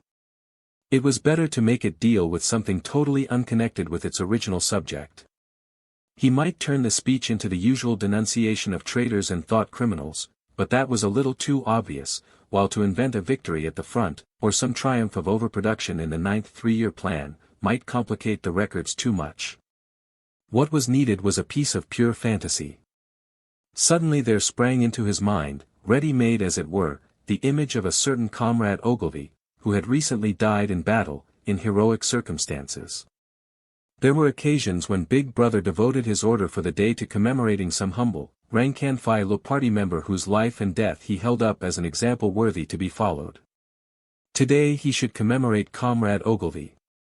It was true that there was no such person as Comrade Ogilvy, but a few lines of print and a couple of faked photographs would soon bring him into existence. Winston thought for a moment, then pulled the speakwrite towards him and began dictating in Big Brother's familiar style, a style at once military and pedantic, and, because of a trick of asking questions and then promptly answering them, what lessons do we learn from this fact, comrades? The lesson which is also one of the fundamental principles of Ingsoc that, etc., easy to imitate. At the age of 3 Comrade Ogilvy had refused all toys except a drum, a submachine gun, and a model helicopter. At 6 a year early, by a special relaxation of the rules he had joined the spies. At 9 he had been a troop leader. At 11 he had denounced his uncle to the thought police after overhearing a conversation which appeared to him to have criminal tendencies. At 17 he had been a district organizer of the Junior Anti-Sex League. At 19 he had designed a hand grenade which had been adopted by the Ministry of Peace and which, at its Phi RST trial, had killed 31 Eurasian prisoners in one burst. At 23 he had perished in action. Pursued by enemy jet planes while flying over the Indian Ocean with important dispatches, he had weighted his body with his machine gun and leapt out of the helicopter into deep water, dispatches and all an end, said Big Brother, which it was impossible to contemplate without feelings of envy. Big Brother added a few remarks on the purity and single-mindedness of Comrade Ogilvy's life. He was a total abstainer and a non-smoker, had no recreations except a daily hour in the gymnasium, and had taken a vow of celibacy, believing marriage and the care of a family to be incompatible with a 24-hour-a-day devotion to duty.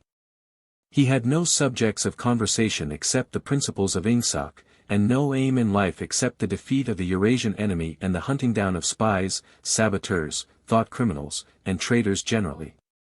Winston debated with himself whether to award Comrade Ogilvy the Order of Conspicuous Merit. In the end he decided against it because of the unnecessary cross-referencing that it would entail. Once again he glanced at his rival in the opposite cubicle. Something seemed to tell him with certainty that Tillotson was busy on the same job as himself. There was no way of knowing whose job would finally be adopted, but he felt a profound conviction that it would be his own. Comrade Ogilvy, unimagined an hour ago, was now a fact.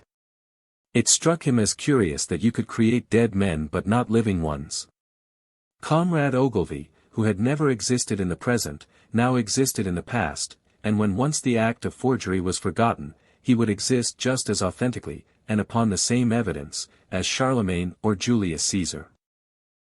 Chapter 5. In the low-ceilinged canteen, deep underground, the lunch queue jerked slowly forward. The room was already very full and deafeningly noisy. From the grill at the counter the steam of stew came pouring forth, with a sour metallic smell which did not quite overcome the fumes of Victory gin. On the far side of the room there was a small bar, a mere hole in the wall, where gin could be bought at 10 cents the large nip. "Just the man I was looking for," said a voice at Winston's back. He turned round. It was his friend Syme, who worked in the research department. Perhaps "friend" was not exactly the right word. You did not have friends nowadays, you had comrades, but there were some comrades whose society was pleasanter than that of others. Syme was a philologist, a specialist in newspeak. Indeed, he was one of the enormous team of experts now engaged in compiling the 11th edition of the Newspeak Dictionary. He was a tiny creature, smaller than Winston, with dark hair and large, protuberant eyes, at once mournful and derisive, which seemed to search your face closely while he was speaking to you. "I wanted to ask you whether you'd got any razor blades," he said. "Not one," said Winston with a sort of guilty haste. "I've tried all over the place. They don't exist any longer. Everyone kept asking you for razor blades." Actually he had 2 unused ones which he was hoarding up. There had been a famine of them for months past. At any given moment there was some necessary article which the party shops were unable to supply. Sometimes it was buttons, sometimes it was darning wool, sometimes it was shoelaces, at present it was razor blades. You could only get hold of them, if at all, by scrounging more or less furtively on the free market. "I've been using the same blade for 6 weeks, he added untruthfully. The queue gave another jerk forward.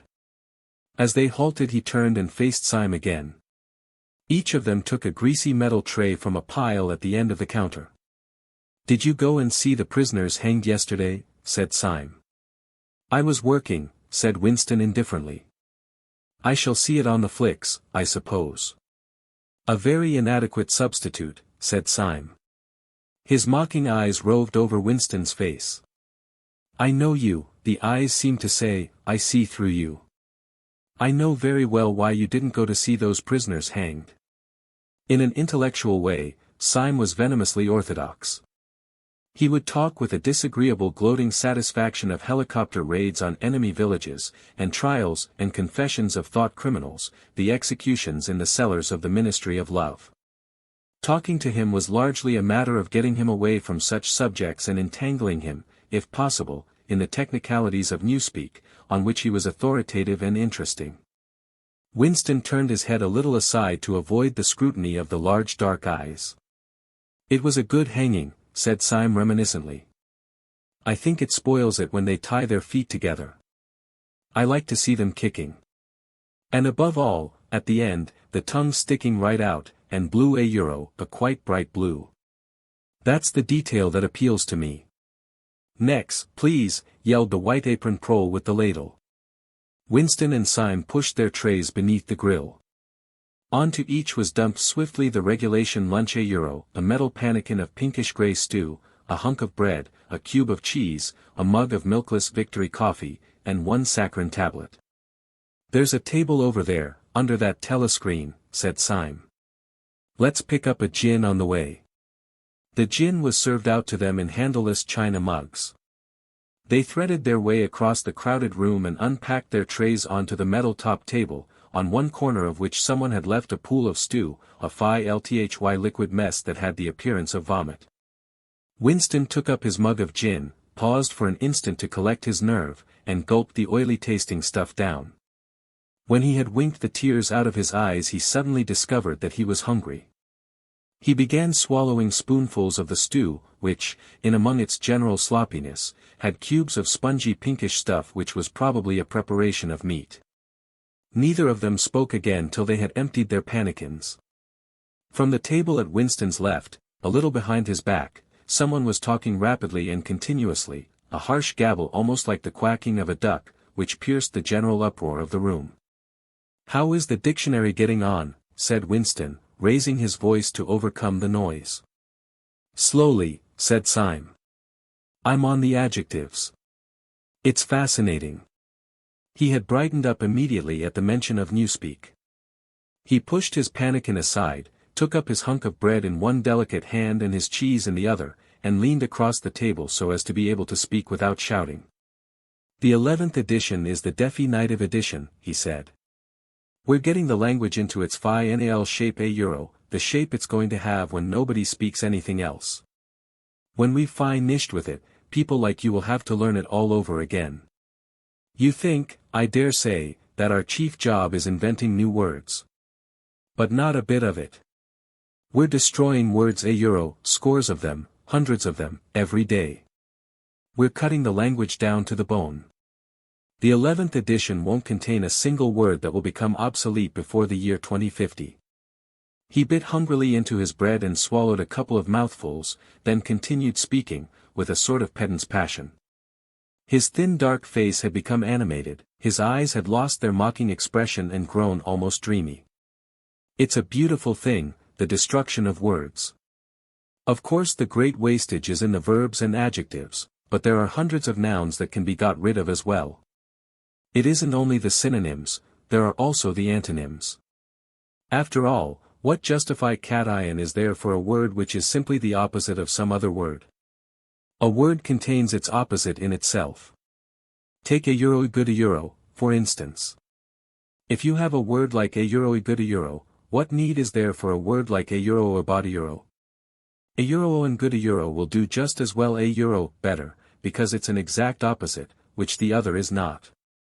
Or again, if you want a stronger version of €1 good €1, what sense is there in having a whole string of vague useless words like €1 excellent €1 and €1 splendid €1 and all the rest of them? €1 plus good €1 covers the meaning, or €1 eatable plus good €1 if you want something stronger still. Of course we use those forms already.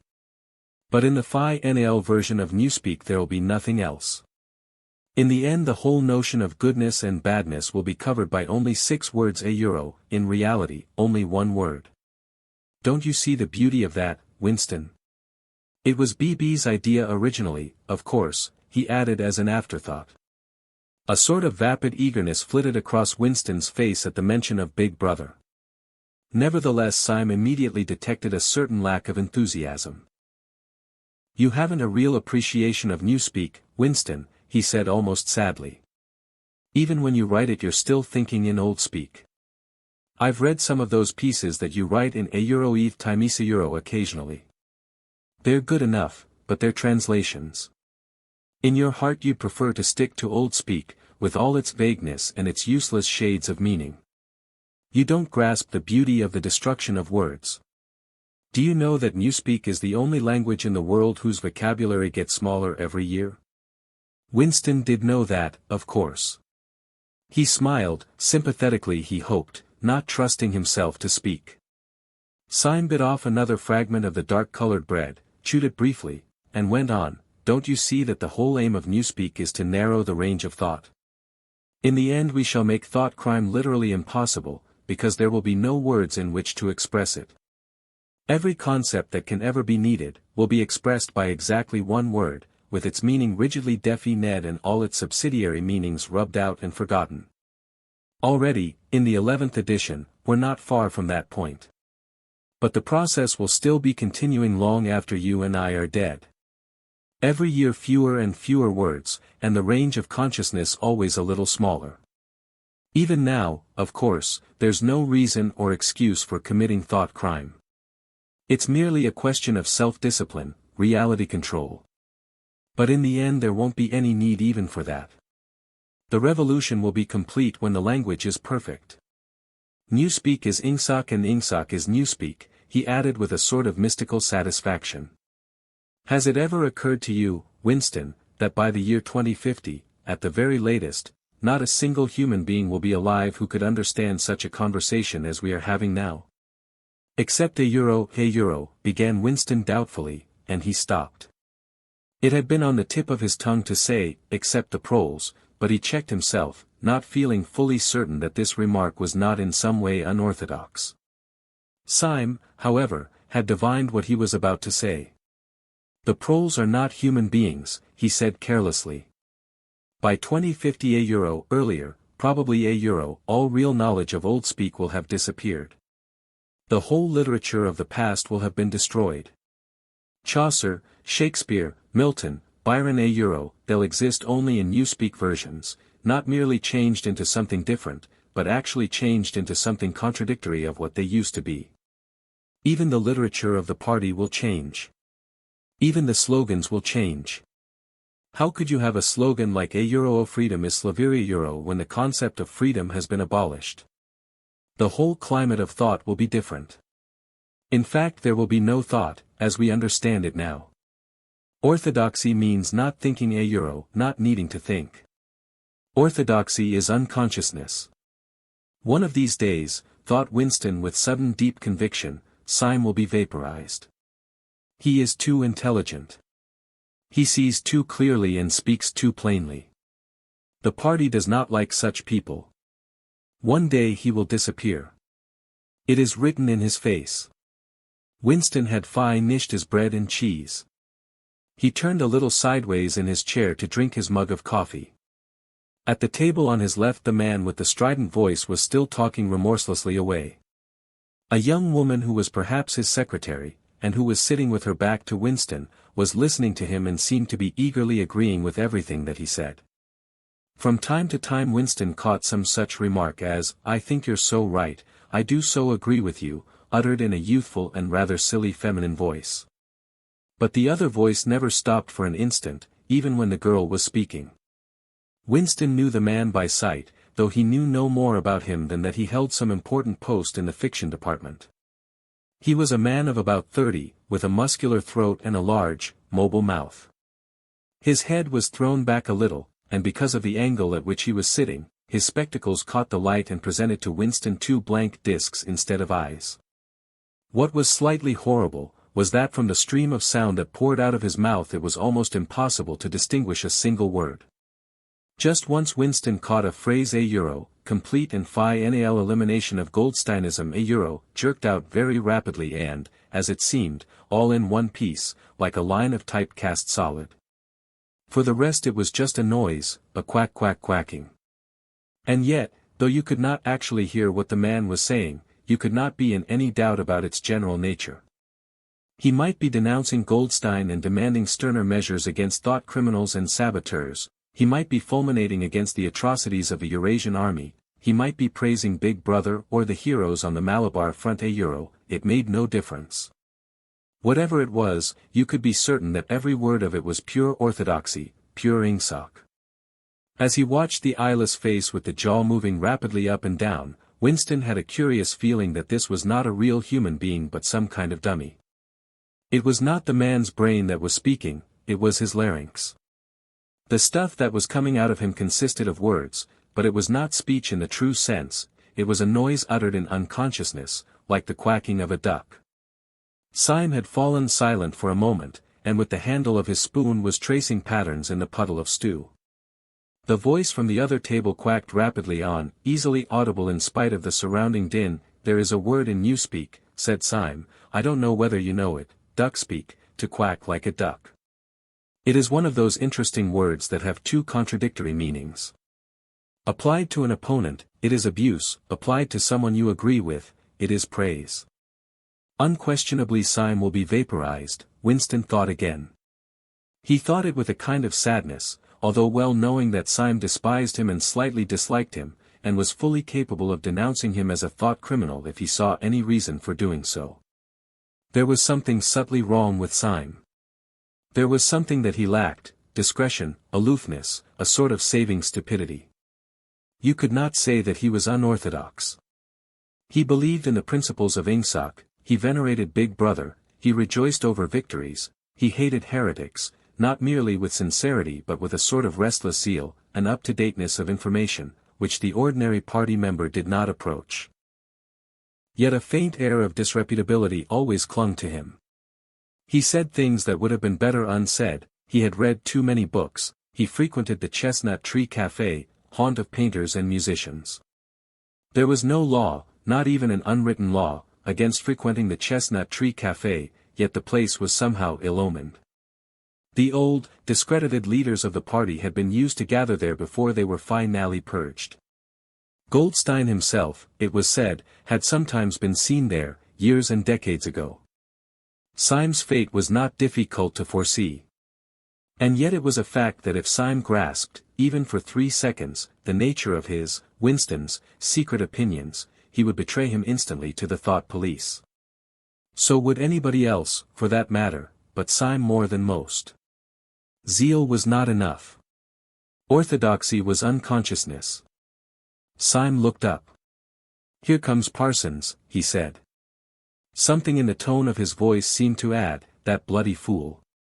Parsons, Winston's fellow tenant at Victory Mansions, was in fact threading his way across the Rue Euro, a tubby, middle-sized man with fair hair and a frog-like face. At 35 EE he was already putting on rolls of fat at neck and waistline, but his movements were brisk and boyish.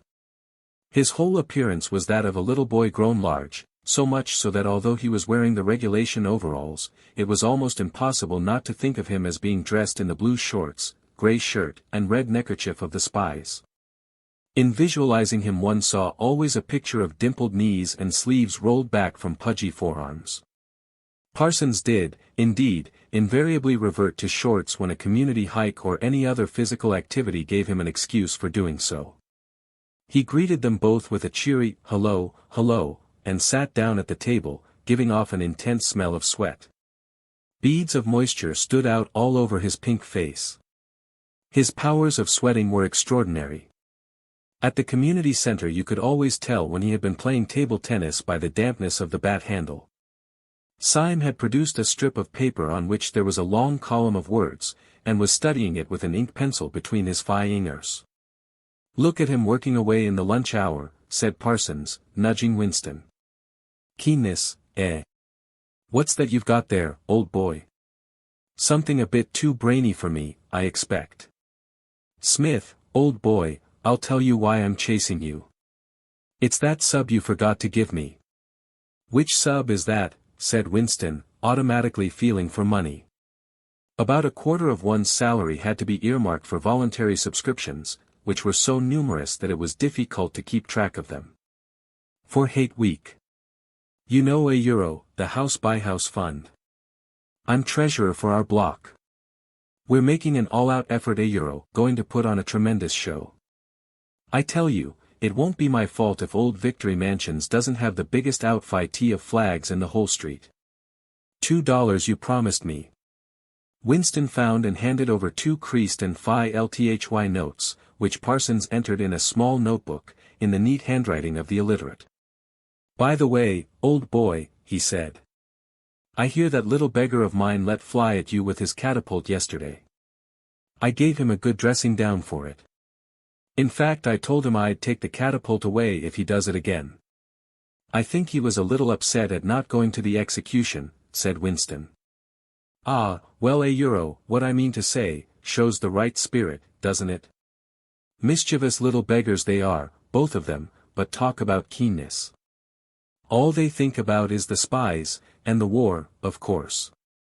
D'you know what that little girl of mine did last Saturday, when her troop was on a hike out Berkhamsted way?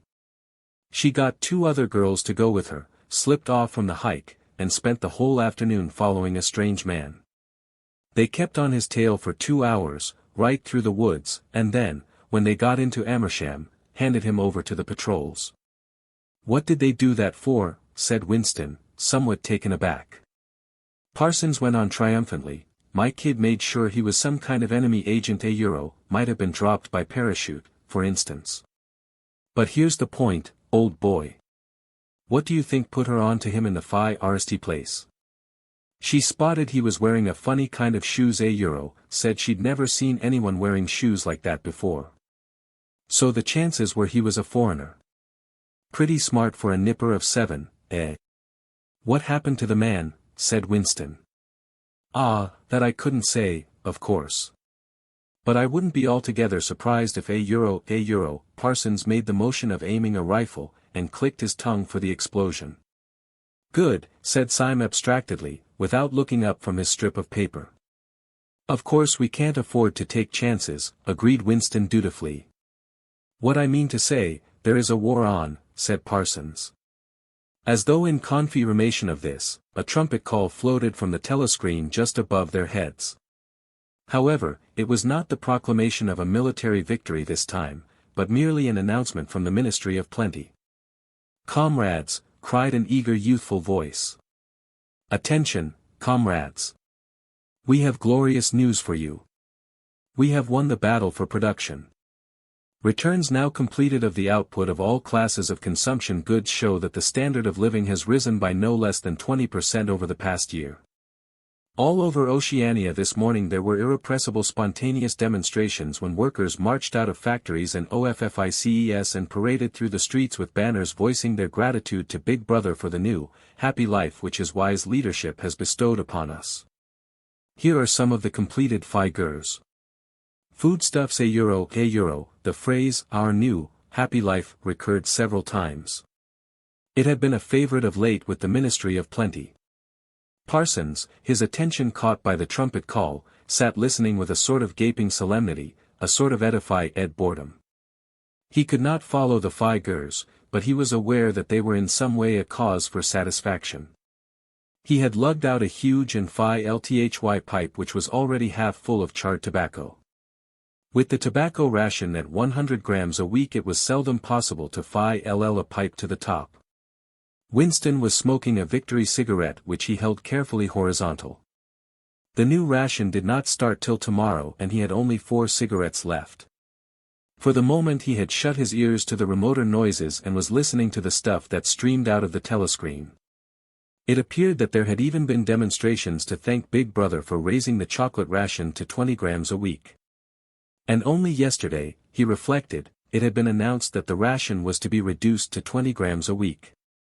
Was it possible that they could swallow that, after only 24 hours?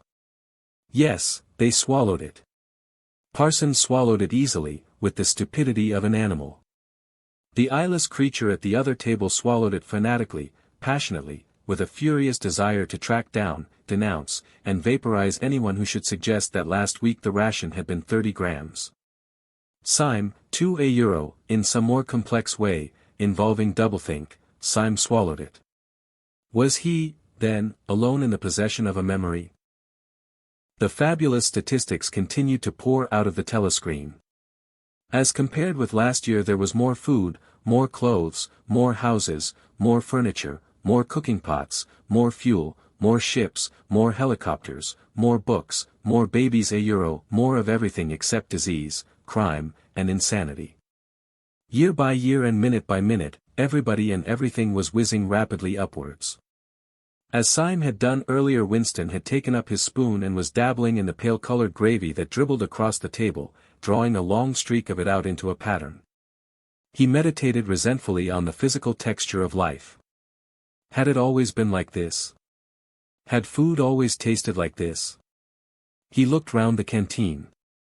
A low-ceilinged, crowded room, its walls grimy from the contact of innumerable bodies, battered metal tables and chairs, placed so close together that you sat with elbows touching, bent spoons, dented trays, coarse white mugs, all surfaces greasy, grime in every crack, and a sourish, composite smell of bad gin and bad coffee and metallic stew and dirty clothes. Always in your stomach and in your skin there was a sort of protest, a feeling that you had been cheated of something that you had a right to. It was true that he had no memories of anything greatly different. In any time that he could accurately remember, there had never been quite enough to eat, one had never had socks or underclothes that were not full of holes, furniture had always been battered and rickety, rooms underheated, tube trains crowded, houses falling to pieces, bread dark-colored, tea a rarity, coffee fi lthy tasting, cigarettes and suffy €1, nothing cheap and plentiful except synthetic gin.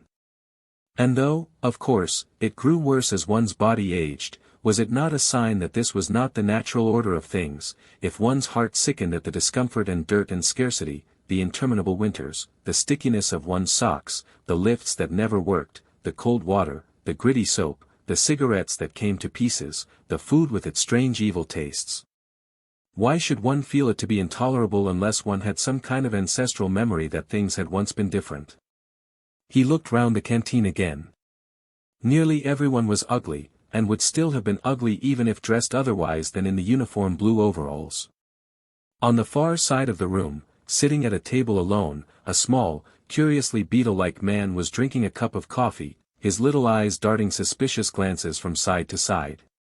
How easy it was, thought Winston, if you did not look about you, to believe that the physical type set up by the party as an ideal tall muscular youths and deep-bosomed maidens, blonde-haired, vital, sunburnt, carefree existed and even predominated. Actually, so far as he could judge, the majority of people in Airstrip 1 were small, dark, and ill-favored. It was curious how that beetle-like type proliferated in the ministries, little dumpy men, growing stout very early in life, with short legs, swift scuttling movements, and fat inscrutable faces with very small eyes. It was the type that seemed to flourish best under the dominion of the party. The announcement from the Ministry of Plenty ended on another trumpet call and gave way to tinny music. Parsons, stirred to vague enthusiasm by the bombardment of figures, took his pipe out of his mouth. "The Ministry of Plenty's certainly done a good job this year," he said with a knowing shake of his head. "By the way, Smith old boy, I suppose you haven't got any razor blades you can let me have?" "Not one," said Winston. "I've been using the same blade for 6 weeks myself." "Ah, well just thought I'd ask you, old boy." "Sorry," said Winston. The quacking voice from the next table, temporarily silenced during the ministry's announcement, had started up again, as loud as ever. For some reason Winston suddenly found himself thinking of Mrs. Parsons, with her wispy hair and the dust in the creases of her face.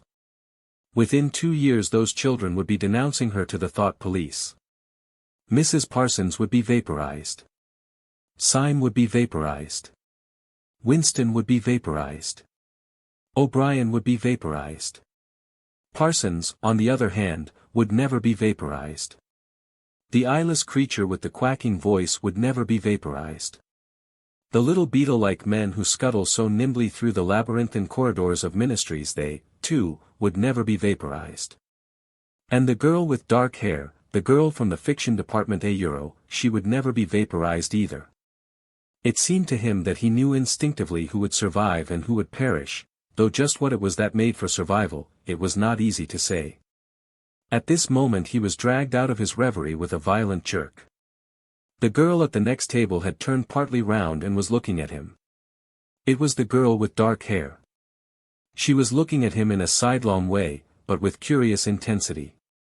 The instant she caught his eye she looked away again. The sweat started out on Winston's backbone. A horrible pang of terror went through him.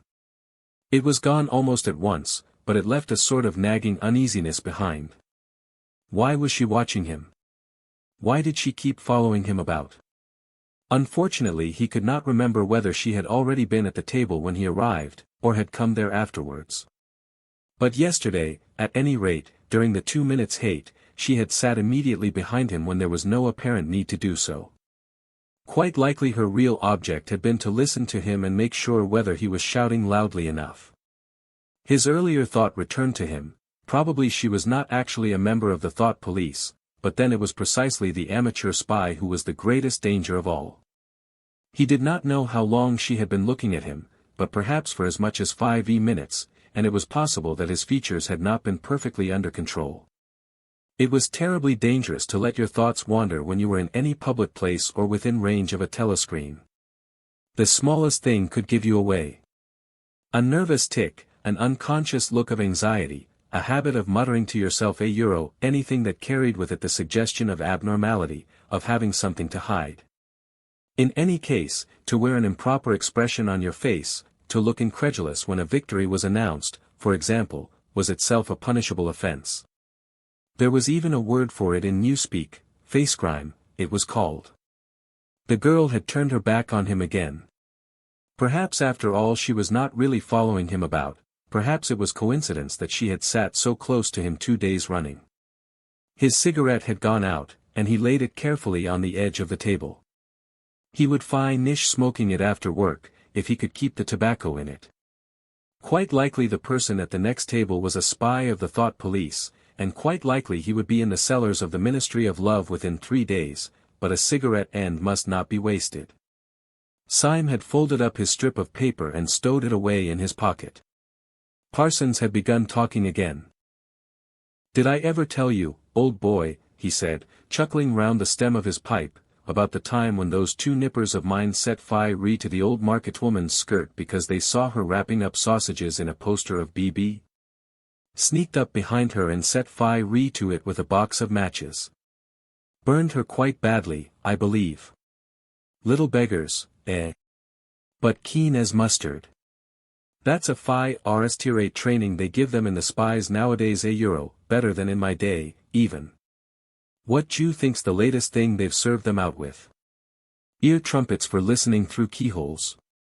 My little girl brought one home the other night, tried it out on our sitting room door, and reckoned she could hear twice as much as with her ear to the hole. Of course it's only a toy, mind you. Still, gives them the right idea, eh?" At this moment the telescreen let out a piercing whistle. It was the signal to return to work. All 3 men sprang to their feet to join in the struggle round the lifts, and the remaining tobacco fell out of Winston's cigarette. Chapter 6. Winston was writing in his diary. It was 3 years ago. It was on a dark evening, in a narrow side street near one of the big railway stations. She was standing near a doorway in the wall, under a street lamp that hardly gave any light. She had a young face, painted very thick.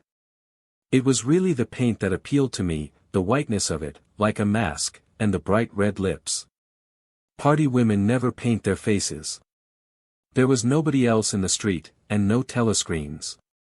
She said $2. €1, for the moment it was too difficult to go on. He shut his eyes and pressed his fingers against them, trying to squeeze out the vision that kept recurring. He had an almost overwhelming temptation to shout a string of filthy words at the top of his voice. Or to bang his head against the wall, to kick over the table, and hurl the inkpot through the window, to do any violent or noisy or painful thing that might black out the memory that was tormenting him. Your worst enemy, he reflected, was your own nervous system. At any moment the tension inside you was liable to translate itself into some visible symptom. He thought of a man whom he had passed in the street a few weeks back, a quite ordinary-looking man, a party member, aged 35 to 40, tallish and thin, carrying a briefcase. They were a few meters apart when the left side of the man's face was suddenly contorted by a sort of spasm.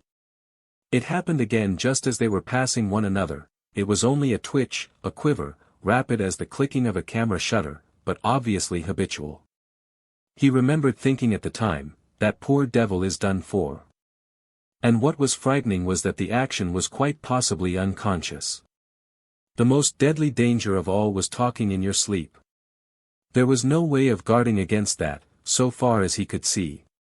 He drew his breath and went on writing. I went with her through the doorway and across a backyard into a basement kitchen. There was a bed against the wall, and a lamp on the table, turned down very low. She a euro, his teeth were set on edge. He would have liked to spit. Simultaneously with the woman in the basement kitchen he thought of Catherine, his wife. Winston was married had been married, at any rate, probably he still was married, so far as he knew his wife was not dead. He seemed to breathe again the warm stuffy odor of the basement kitchen, an odor compounded of bugs and dirty clothes and villainous cheap scent, but nevertheless alluring, because no woman of the party ever used scent, or could be imagined as doing so. Only the proles used scent. In his mind the smell of it was inextricably mixed up with fornication. When he had gone with that woman it had been his first lapse in 2 years or thereabouts. Consorting with prostitutes was forbidden, of course, but it was one of those rules that you could occasionally nerve yourself to break. It was dangerous, but it was not a life-and-death matter. To be caught with a prostitute might mean 5 years in a forced labor camp, not more, if you had committed no other offense. And it was easy enough, provided that you could avoid being caught in the act. The poorer quarters swarmed with women who were ready to sell themselves. Some could even be purchased for a bottle of gin, which the proles were not supposed to drink. Tacitly the party was even inclined to encourage prostitution, as an outlet for instincts which could not be altogether suppressed. Mere debauchery did not matter very much, so long as it was furtive and joyless and only involved the women of a submerged and despised class. The unforgivable crime was promiscuity between party members. But though this was one of the crimes that the accused in the Great Purges invariably confessed to it was difficult to imagine any such thing actually happening. The aim of the party was not merely to prevent men and women from forming loyalties which it might not be able to control.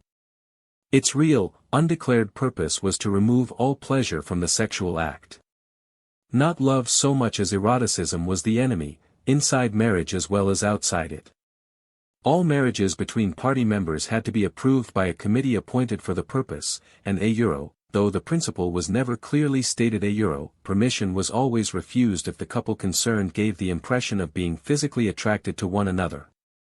The only recognized purpose of marriage was to beget children for the service of the party. Sexual intercourse was to be looked on as a slightly disgusting minor operation, like having an enema. This again was never put into plain words, but in an indirect way it was rubbed into every party member from childhood onwards. There were even organizations such as the Junior Anti-Sex League, which advocated complete celibacy for both sexes. All children were to be begotten by artificial insemination, artsem, it was called in newspeak, and brought up in public institutions. This, Winston was aware, was not meant altogether seriously, but somehow it fitted in with the general ideology of the party. The party was trying to kill the sex instinct, or, if it could not be killed, then to distort it and dirty it. He did not know why this was so, but it seemed natural that it should be so. And as far as the women were concerned, the party's efforts were largely successful. He thought again of Catherine. It must be 9, 10 nearly 11 years since they had parted. It was curious how seldom he thought of her. For days at a time he was capable of forgetting that he had ever been married. They had only been together for about 15 months. The party did not permit divorce, but it rather encouraged separation in cases where there were no children. Catherine was a tall, fair-haired girl, very straight, with splendid movements. She had a bold, aquiline face, a face that one might have called noble until one discovered that there was as nearly as possible nothing behind it. Very early in her married life he had decided though perhaps it was only that he knew her more intimately than he knew most people that she had without exception the most stupid, vulgar, empty mind that he had ever encountered. She had not a thought in her head that was not a slogan, and there was no imbecility, absolutely none that she was not capable of swallowing if the party handed it out to her. The human soundtrack, he nicknamed her in his own mind. Yet he could have endured living with her if it had not been for just one thing sex. As soon as he touched her she seemed to wince and stiffen. To embrace her was like embracing a jointed wooden image. And what was strange was that even when she was clasping him against her he had the feeling that she was simultaneously pushing him away with all her strength. The rigidity of her muscles managed to convey that impression. She would lie there with shut eyes, neither resisting nor cooperating but submitting. It was extraordinarily embarrassing, and, after a while, horrible. But even then he could have borne living with her if it had been agreed that they should remain celibate. But curiously enough it was Catherine who refused this. They must, she said, produce a child if they could. So the performance continued to happen, once a week quite regularly, whenever it was not impossible. She even used to remind him of it in the morning, as something which had to be done that evening and which must not be forgotten. She had two names for it.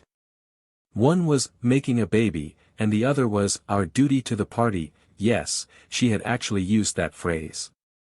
Quite soon he grew to have a feeling of positive dread when the appointed day came round. But luckily no child appeared, and in the end she agreed to give up trying, and soon afterwards they parted. Winston sighed inaudibly. He picked up his pen again and wrote. She threw herself down on the bed, and at once, without any kind of preliminary, in the most coarse, horrible way you can imagine, pulled up her skirt. €1, he saw himself standing there in the dim lamplight, with the smell of bugs and cheap scent in his nostrils, and in his heart a feeling of defeat and resentment which even at that moment was mixed up with the thought of Catherine's white body, frozen forever by the hypnotic power of the party. Why did it always have to be like this? Why could he not have a woman of his own instead of these philthy scuffles at intervals of years? But a real love affair was an almost unthinkable event. The women of the party were all alike. Chastity was as deep ingrained in them as party loyalty. By careful early conditioning, by games and cold water, by the rubbish that was dinned into them at school and in the spies and the youth league, by lectures, parades, songs, slogans, and martial music, the natural feeling had been driven out of them. His reason told him that there must be exceptions, but his heart did not believe it. They were all impregnable, as the party intended that they should be. And what he wanted, more even than to be loved, was to break down that wall of virtue, even if it were only once in his whole life. The sexual act, successfully performed, was rebellion. Desire was thought crime. Even to have awakened Catherine, if he could have achieved it, would have been like a seduction, although she was his wife. But the rest of the story had got to be written down. He wrote, I turned up the lamp. When I saw her in the light €1, after the darkness the feeble light of the paraffin lamp had seemed very bright. For the first time he could see the woman properly. He had taken a step towards her and then halted, full of lust and terror.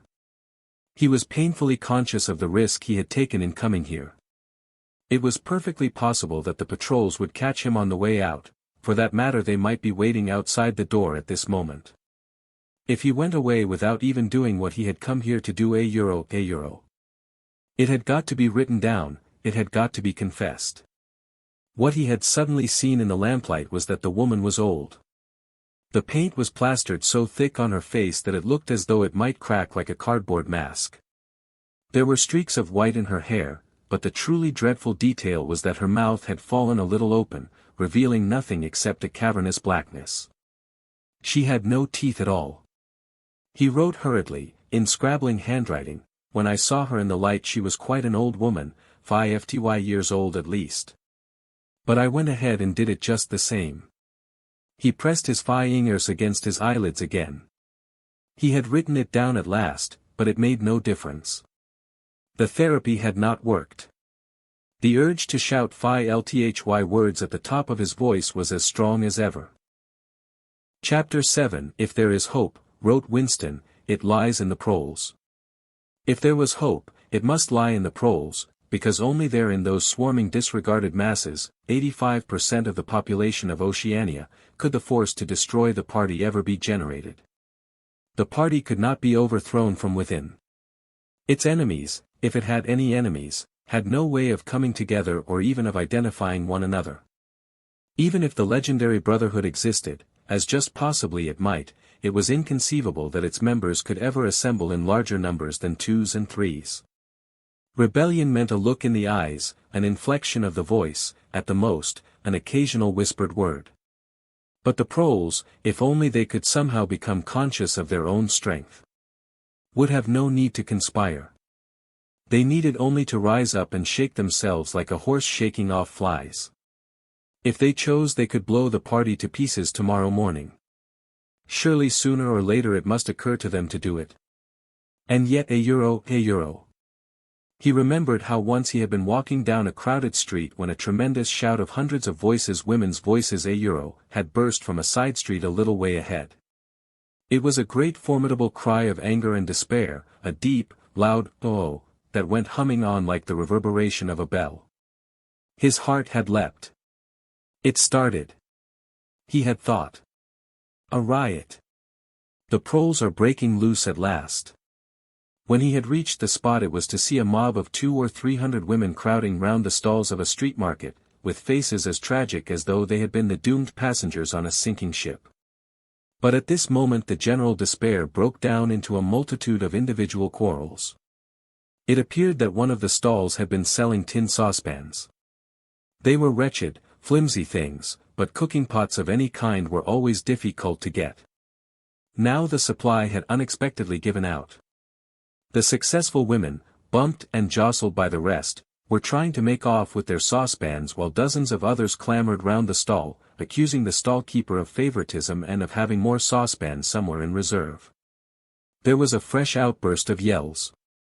2 bloated women, one of them with her hair coming down, had got hold of the same saucepan and were trying to tear it out of one another's hands. For a moment they were both tugging, and then the handle came off. Winston watched them disgustedly. And yet, just for a moment, what almost frightening power had sounded in that cry from only a few hundred throats? Why was it that they could never shout like that about anything that mattered? He wrote, "Until they become conscious they will never rebel, and until after they have rebelled they cannot become conscious." That, he reflected, might almost have been a transcription from one of the party textbooks. The party claimed, of course, to have liberated the proles from bondage. Before the revolution they had been hideously oppressed by the capitalists, they had been starved and flogged, women had been forced to work in the coal mines, women still did work in the coal mines, as a matter of fact, children had been sold into the factories at the age of 6. But simultaneously, true to the principles of doublethink, the party taught that the proles were natural inferiors who must be kept in subjection, like animals, by the application of a few simple rules. In reality very little was known about the proles. It was not necessary to know much. So long as they continued to work and breed, their other activities were without importance. Left to themselves, like cattle turned loose upon the plains of Argentina, they had reverted to a style of life that appeared to be natural to them, a sort of ancestral pattern. They were born, they grew up in the gutters, they went to work at 12, they passed through a brief blossoming period of beauty and sexual desire, they married at 20, they were middle-aged at 30, they died, for the most part, at 60. Heavy physical work, the care of home and children, petty quarrels with neighbors, LMS, football, beer, and above all, gambling, led up the horizon of their minds. To keep them in control was not difficult.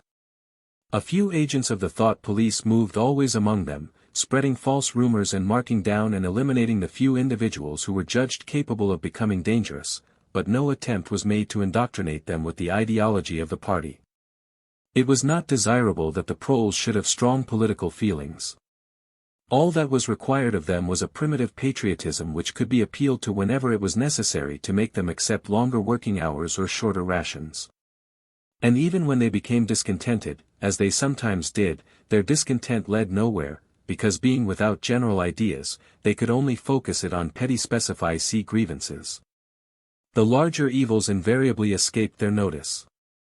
The great majority of proles did not even have telescreens in their homes. Even the civil police interfered with them very little. There was a vast amount of criminality in London, a whole world within a world of thieves, bandits, prostitutes, drug peddlers, and racketeers of every description, but since it all happened among the proles themselves, it was of no importance. In all questions of morals they were allowed to follow their ancestral code. The sexual puritanism of the party was not imposed upon them. Promiscuity went unpunished, divorce was permitted. For that matter, even religious worship would have been permitted if the proles had shown any sign of needing or wanting it. They were beneath suspicion. As the party slogan put it, proles and animals are free. Winston reached down and cautiously scratched his varicose ulcer. It had begun itching again. The thing you invariably came back to was the impossibility of knowing what life before the revolution had really been like. He took out of the drawer a copy of a children's history textbook which he had borrowed from Mrs. Parsons, and began copying a passage into the diary. In the old days, it ran, before the glorious revolution, London was not the beautiful city that we know today. It was a dark, dirty, miserable place where hardly anybody had enough to eat and where hundreds and thousands of poor people had no boots on their feet and not even a roof to sleep under. Children no older than you had to work 12 hours a day for cruel masters who flogged them with whips if they worked too slowly and fed them on nothing but stale bread crusts and water. But in among all this terrible poverty there were just a few great big beautiful houses that were lived in by rich men who had as many as 30 servants to look after them. These rich men were called capitalists. They were fat, ugly men with wicked faces, like the one in the picture on the opposite page. You can see that he is dressed in a long black coat which was called a frock coat, and a queer, shiny hat shaped like a stovepipe, which was called a top hat. This was the uniform of the capitalists, and no one else was allowed to wear it. The capitalists owned everything in the world, and everyone else was their slave. They owned all the land, all the houses, all the factories, and all the money. If anyone disobeyed them they could throw them into prison, or they could take his job away and starve him to death. When any ordinary person spoke to a capitalist he had to cringe and bow to him, and take off his cap and address him as Sir. The chief of all the capitalists was called the king, and a euro, but he knew the rest of the catalogue. There would be mention of the bishops in their lawn sleeves, the judges in their ermine robes, the pillory, the stocks, the treadmill, the cat o' nine tails, the Lord Mayor's banquet, and the practice of kissing the Pope's toe. There was also something called the jus primi noctis, which would probably not be mentioned in a textbook for children. It was the law by which every capitalist had the right to sleep with any woman working in one of his factories. How could you tell how much of it was lies? It might be true that the average human being was better off now than he had been before the revolution. The only evidence to the contrary was the mute protest in your own bones, the instinctive feeling that the conditions you lived in were intolerable and that at some other time they must have been different. It struck him that the truly characteristic thing about modern life was not its cruelty and insecurity, but simply its bareness, its dinginess, its listlessness. Life, if you looked about you, bore no resemblance not only to the lies that streamed out of the telescreens, but even to the ideals that the party was trying to achieve. Great areas of it, even for a party member, were neutral and non-political, a matter of slogging through dreary jobs, guiding for a place on the tube, darning a worn-out sock, cadging a saccharine tablet, saving a cigarette end. The ideal set up by the party was something huge, terrible, and glittering a world of steel and concrete, of monstrous machines and terrifying weapons a nation of warriors and fanatics, marching forward in perfect unity, all thinking the same thoughts and shouting the same slogans, perpetually working, guiding, triumphing, persecuting 300 million people all with the same face. The reality was decaying, dingy cities where underfed people shuffled to and fro in leaky shoes, in patched-up 19th-century houses that smelt always of cabbage and bad lavatories. He seemed to see a vision of London, vast and ruinous, city of a million dustbins, and mixed up with it was a picture of Mrs. Parsons, a woman with lined face and wispy hair, fiddling helplessly with a blocked waste pipe. He reached down and scratched his ankle again. Day and night the telescreens bruised your ears with statistics proving that people today had more food, more clothes, better houses, better recreations that they lived longer, worked shorter hours, were bigger, healthier, stronger, happier, more intelligent, better educated, than the people of 50 years ago. Not a word of it could ever be proved or disproved. The party claimed, for example, that today 40% of adult proles were literate. Before the revolution, it was said, the number had only been 15%. The party claimed that the infant mortality rate was now only 160 per thousand, whereas before the revolution it had been 300 and so it went on. It was like a single equation with two unknowns. It might very well be that literally every word in the history books, even the things that one accepted without question, was pure fantasy. For all he knew, there might never have been any such law as the jus primi noctis, or any such creature as a capitalist, or any such garment as a top hat. Everything faded into mist. The past was erased, the erasure was forgotten, the lie became truth. Just once in his life he had possessed a euro, after the event. That was what counted a euro, concrete, unmistakable evidence of an act of falsify cation. He had held it between his fingers for as long as 30 seconds. In 1973, it must have been a euro, at any rate, it was at about the time when he and Catherine had parted. But the really relevant date was 7 or 8 years earlier. The story really began in the middle 60s, the period of the Great Purges in which the original leaders of the revolution were wiped out once and for all. By 1970 none of them was left, except Big Brother himself. All the rest had by that time been exposed as traitors and counter-revolutionaries. Goldstein had fled and was hiding no one knew where, and of the others, a few had simply disappeared, while the majority had been executed after spectacular public trials at which they made confession of their crimes. Among the last survivors were 3 men named Jones, Aronson, and Rutherford. It must have been in 1965 that these 3 had been arrested. As often happened, they had vanished for a year or more, so that one did not know whether they were alive or dead, and then had suddenly been brought forth to incriminate themselves in the usual way. They had confessed to intelligence with the enemy. At that date, too, the enemy was Eurasia, embezzlement of public funds, the murder of various trusted party members, intrigues against the leadership of Big Brother which had started long before the revolution happened, and acts of sabotage causing the death of hundreds of thousands of people. After confessing to these things they had been pardoned, reinstated in the party, and given posts which were in fact sinecures but which sounded important.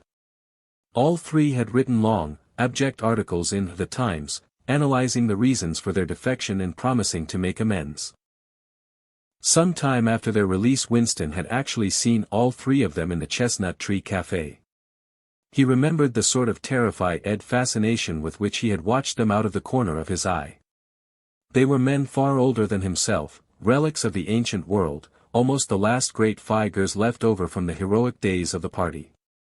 The glamour of the underground struggle and the Civil War still faintly clung to them. He had the feeling, though already at that time facts and dates were growing blurry, that he had known their names years earlier than he had known that of Big Brother. But also they were outlaws, enemies, untouchables, doomed with absolute certainty to extinction within a year or 2. No one who had once fallen into the hands of the thought police ever escaped in the end. They were corpses waiting to be sent back to the grave. There was no one at any of the tables nearest to them. It was not wise even to be seen in the neighborhood of such people. They were sitting in silence before glasses of the gin flavored with cloves which was the speciality of the café. Of the 3, it was Rutherford whose appearance had most impressed Winston. Rutherford had once been a famous caricaturist, whose brutal cartoons had helped to inflame popular opinion before and during the Revolution. Even now, at long intervals, his cartoons were appearing in the Times. They were simply an imitation of his earlier manner, and curiously lifeless and unconvincing. Always they were a rehashing of the ancient themes: a euro, slum tenements, starving children, street battles, capitalists in top hats. A euro, even on the barricades the capitalists still seemed to cling to their top hats, an endless, hopeless effort to get back into the past. He was a monstrous man, with a mane of greasy gray hair, his face pouched and seamed, with thick negroid lips. At one time he must have been immensely strong, now his great body was sagging, sloping, bulging, falling away in every direction. He seemed to be breaking up before one's eyes, like a mountain crumbling. It was the lonely hour of 15. Winston could not now remember how he had come to be in the café at such a time. The place was almost empty. A tinny music was trickling from the telescreens. The 3 men sat in their corner almost motionless, never speaking. Uncommanded, the waiter brought fresh glasses of gin. There was a chessboard on the table beside them, with the pieces set out but no game started. And then, for perhaps half a minute in all, something happened to the telescreens. The tune that they were playing changed, and the tone of the music changed too. There came into it a euro, but it was something hard to describe. It was a peculiar, cracked, braying, jeering note. In his mind Winston called it a yellow note. And then a voice from the telescreen was singing, "Under the spreading chestnut tree I sold you and you sold me, there lie they, and here lie we under the spreading chestnut tree." The three men never stirred. But when Winston glanced again at Rutherford's ruinous face, he saw that his eyes were full of tears. And for the first time he noticed, with a kind of inward shudder, and yet not knowing at what he shuddered, that both Aronson and Rutherford had broken noses. A little later all three were rearrested. It appeared that they had engaged in fresh conspiracies from the very moment of their release. At their second trial they confessed to all their old crimes over again, with a whole string of new ones. They were executed, and their fate was recorded in the party histories, a warning to posterity. About 5 years after this, in 1973, Winston was unrolling a wad of documents which had just flopped out of the pneumatic tube onto his desk when he came on a fragment of paper which had evidently been slipped in among the others and then forgotten. The instant he had flattened it out he saw it signify cants. It was a half-page torn out of The Times of about 10 years earlier euro, the top half of the page, so that it included the date euro, and it contained a photograph of the delegates at some party function in New York. Prominent in the middle of the group were Jones, Aronson, and Rutherford. There was no mistaking them, in any case their names were in the caption at the bottom. The point was that at both trials all three men had confessed that on that date they had been on Eurasian soil. They had flown from a secret airfield in Canada to a rendezvous somewhere in Siberia, and had conferred with members of the Eurasian General Staff, to whom they had betrayed important military secrets. The date had stuck in Winston's memory because it chanced to be Midsummer Day, but the whole story must be on record in countless other places as well. There was only one possible conclusion: the confessions were lies. Of course, this was not in itself a discovery. Even at that time Winston had not imagined that the people who were wiped out in the purges had actually committed the crimes that they were accused of. But this was concrete evidence. It was a fragment of the abolished past, like a fossil bone which turns up in the wrong stratum and destroys a geological theory. It was enough to blow the party to atoms, if in some way it could have been published to the world and its significance made known. He had gone straight on working. As soon as he saw what the photograph was, and what it meant, he had covered it up with another sheet of paper. Luckily, when he unrolled it, it had been upside down from the point of view of the telescreen. He took his scribbling pad on his knee and pushed back his chair so as to get as far away from the telescreen as possible. To keep your face expressionless was not difficult, and even your breathing could be controlled, with an effort, but you could not control the beating of your heart, and the telescreen was quite delicate enough to pick it up. He let what he judged to be 10 minutes go by, tormented all the while by the fear that some accident a sudden draft blowing across his desk, for instance would betray him. Then, without uncovering it again, he dropped the photograph into the memory hole, along with some other waste papers. Within another minute, perhaps, it would have crumbled into ashes. That was 10 11 years ago. Today, probably, he would have kept that photograph. It was curious that the fact of having held it in his fingers seemed to him to make a difference even now, when the photograph itself, as well as the event it recorded, was only memory. Was the party's hold upon the past less strong, he wondered, because a piece of evidence which existed no longer had once existed? But today, supposing that it could be somehow resurrected from its ashes, the photograph might not even be evidence. Already, at the time when he made his discovery, Oceania was no longer at war with Eurasia, and it must have been to the agents of East Asia that the three dead men had betrayed their country. Since then there had been other changes 2, 3, he could not remember how many. Very likely the confessions had been rewritten and rewritten until the original facts and dates no longer had the smallest significance. The past not only changed, but changed continuously. What most afflicted him with the sense of nightmare was that he had never clearly understood why the huge imposture was undertaken. The immediate advantages of falsifying the past were obvious, but the ultimate motive was mysterious. He took up his pen again and wrote, "I understand how, I do not understand why." He wondered, as he had many times wondered before, whether he himself was a lunatic. Perhaps a lunatic was simply a minority of one. At one time it had been a sign of madness to believe that the earth goes round the sun, today, to believe that the past is unalterable. He might be alone in holding that belief, and if alone, then a lunatic. But the thought of being a lunatic did not greatly trouble him, the horror was that he might also be wrong. He picked up the children's history book and looked at the portrait of Big Brother which formed its frontispiece. The hypnotic eyes gazed into his own. It was as though some huge force were pressing down upon you, something that penetrated inside your skull, battering against your brain, frightening you out of your beliefs, persuading you, almost, to deny the evidence of your senses.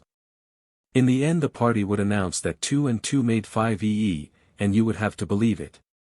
It was inevitable that they should make that claim sooner or later, the logic of their position demanded it. Not merely the validity of experience, but the very existence of external reality, was tacitly denied by their philosophy. The heresy of heresies was common sense. And what was terrifying was not that they would kill you for thinking otherwise, but that they might be right. For, after all, how do we know that 2 and 2 make 4? Or that the force of gravity works? Or that the past is unchangeable? If both the past and the external world exist only in the mind, and if the mind itself is controllable, what then? But no. His courage seemed suddenly to stiffen of its own accord. The face of O'Brien, not called up by any obvious association, had floated into his mind. He knew, with more certainty than before, that O'Brien was on his side. He was writing the diary for O'Brien to O'Brien. It was like an interminable letter which no one would ever read, but which was addressed to a particular person and took its color from that fact. The party told you to reject the evidence of your eyes and ears. It was their final, most essential command. His heart sank as he thought of the enormous power arrayed against him, the ease with which any party intellectual would overthrow him in debate, the subtle arguments which he would not be able to understand, much less answer. And yet he was in the right. They were wrong and he was right. The obvious, the silly, and the true had got to be defended. Truisms are true, hold on to that. The solid world exists, its laws do not change. Stones are hard, water is wet, objects unsupported fall towards the earth's center. With the feeling that he was speaking to O'Brien, and also that he was setting forth an important axiom, he wrote, "Freedom is the freedom to say that 2 plus 2 make 4. If that is granted, all else follows." Chapter 8. From somewhere at the bottom of a passage the smell of roasting coffee real coffee, not Victory coffee came floating out into the street. Winston paused involuntarily. For perhaps 2 seconds he was back in the half-forgotten world of his childhood. Then a door banged, seeming to cut off the smell as abruptly as though it had been a sound. He had walked several kilometers over pavements, and his varicose ulcer was throbbing. This was the second time in 3 weeks that he had missed an evening at the community center, a rash act, since you could be certain that the number of your attendances at the center was carefully checked. In principle a party member had no spare time, and was never alone except in bed. It was assumed that when he was not working, eating, or sleeping he would be taking part in some kind of communal recreation. To do anything that suggested a taste for solitude, even to go for a walk by yourself, was always slightly dangerous. There was a word for it in Newspeak, own life, it was called, meaning individualism and eccentricity. But this evening as he came out of the ministry the balminess of the April air had tempted him. The sky was a warmer blue than he had seen it that year, and suddenly the long, noisy evening at the center, the boring, exhausting games, the lectures, the creaking camaraderie oiled by gin, had seemed intolerable. On impulse he had turned away from the bus stop and wandered off into the labyrinth of London, Rst south, then east, then north again, losing himself among unknown streets and hardly bothering in which direction he was going. If there is hope, he had written in the diary, it lies in the proles. The words kept coming back to him, statement of a mystical truth and a palpable absurdity. He was somewhere in the vague, brown-colored slums to the north and east of what had once been St. Pancras Station. He was walking up a cobbled street of little two-story houses with battered doorways which gave straight on the pavement and which were somehow curiously suggestive of rat-holes. There were puddles of filthy water here and there among the cobbles. In and out of the dark doorways, and down narrow alleyways that branched off on either side, people swarmed in astonishing numbers. Girls in full bloom, with crudely lipstick mouths, and youths who chased the girls, and swollen waddling women who showed you what the girls would be like in 10 years' time, and old bent creatures shuffling along on splayed feet, and ragged barefooted children who played in the puddles and then scattered at angry yells from their mothers. Perhaps a quarter of the windows in the street were broken and boarded up. Most of the people paid no attention to Winston, a few eyed him with a sort of guarded curiosity. Two monstrous women with brick-red forearms folded across their aprons were talking outside a doorway. Winston caught scraps of conversation as he approached. €o I says to, €o that's all very well, €o I says. €o but if you'd have been in my place you'd have done the same as what I done. It's easy to criticize, €o I says, €o but you ain't got the same problems as what I got. €o, said the other, that's just it. That's just where it is. The strident voices stopped abruptly. The women studied him in hostile silence as he went past. But it was not hostility, exactly, merely a kind of wariness, a momentary stiffening, as at the passing of some unfamiliar animal. The blue overalls of the party could not be a common sight in a street like this. Indeed, it was unwise to be seen in such places, unless you had deafy night business there. The patrols might stop you if you happened to run into them. May I see your papers, comrade? What are you doing here? What time did you leave work? Is this your usual way home, €o, and so on and so forth. Not that there was any rule against walking home by an unusual route, but it was enough to draw attention to you if the thought police heard about it. Suddenly the whole street was in commotion. There were yells of warning from all sides. People were shooting into the doorways like rabbits. A young woman leapt out of a doorway a little ahead of Winston, grabbed up a tiny child playing in a puddle, whipped her apron round it, and leapt back again, all in one movement. At the same instant a man in a concertina-like black suit, who had emerged from a side alley, ran towards Winston, pointing excitedly to the sky. "Steamer," he yelled. "Look out, governor. Bang over EAD. Lay down quick." Steamer was a nickname which, for some reason, the proles applied to rocket bombs. Winston promptly flung himself on his face. The proles were nearly always right when they gave you a warning of this kind.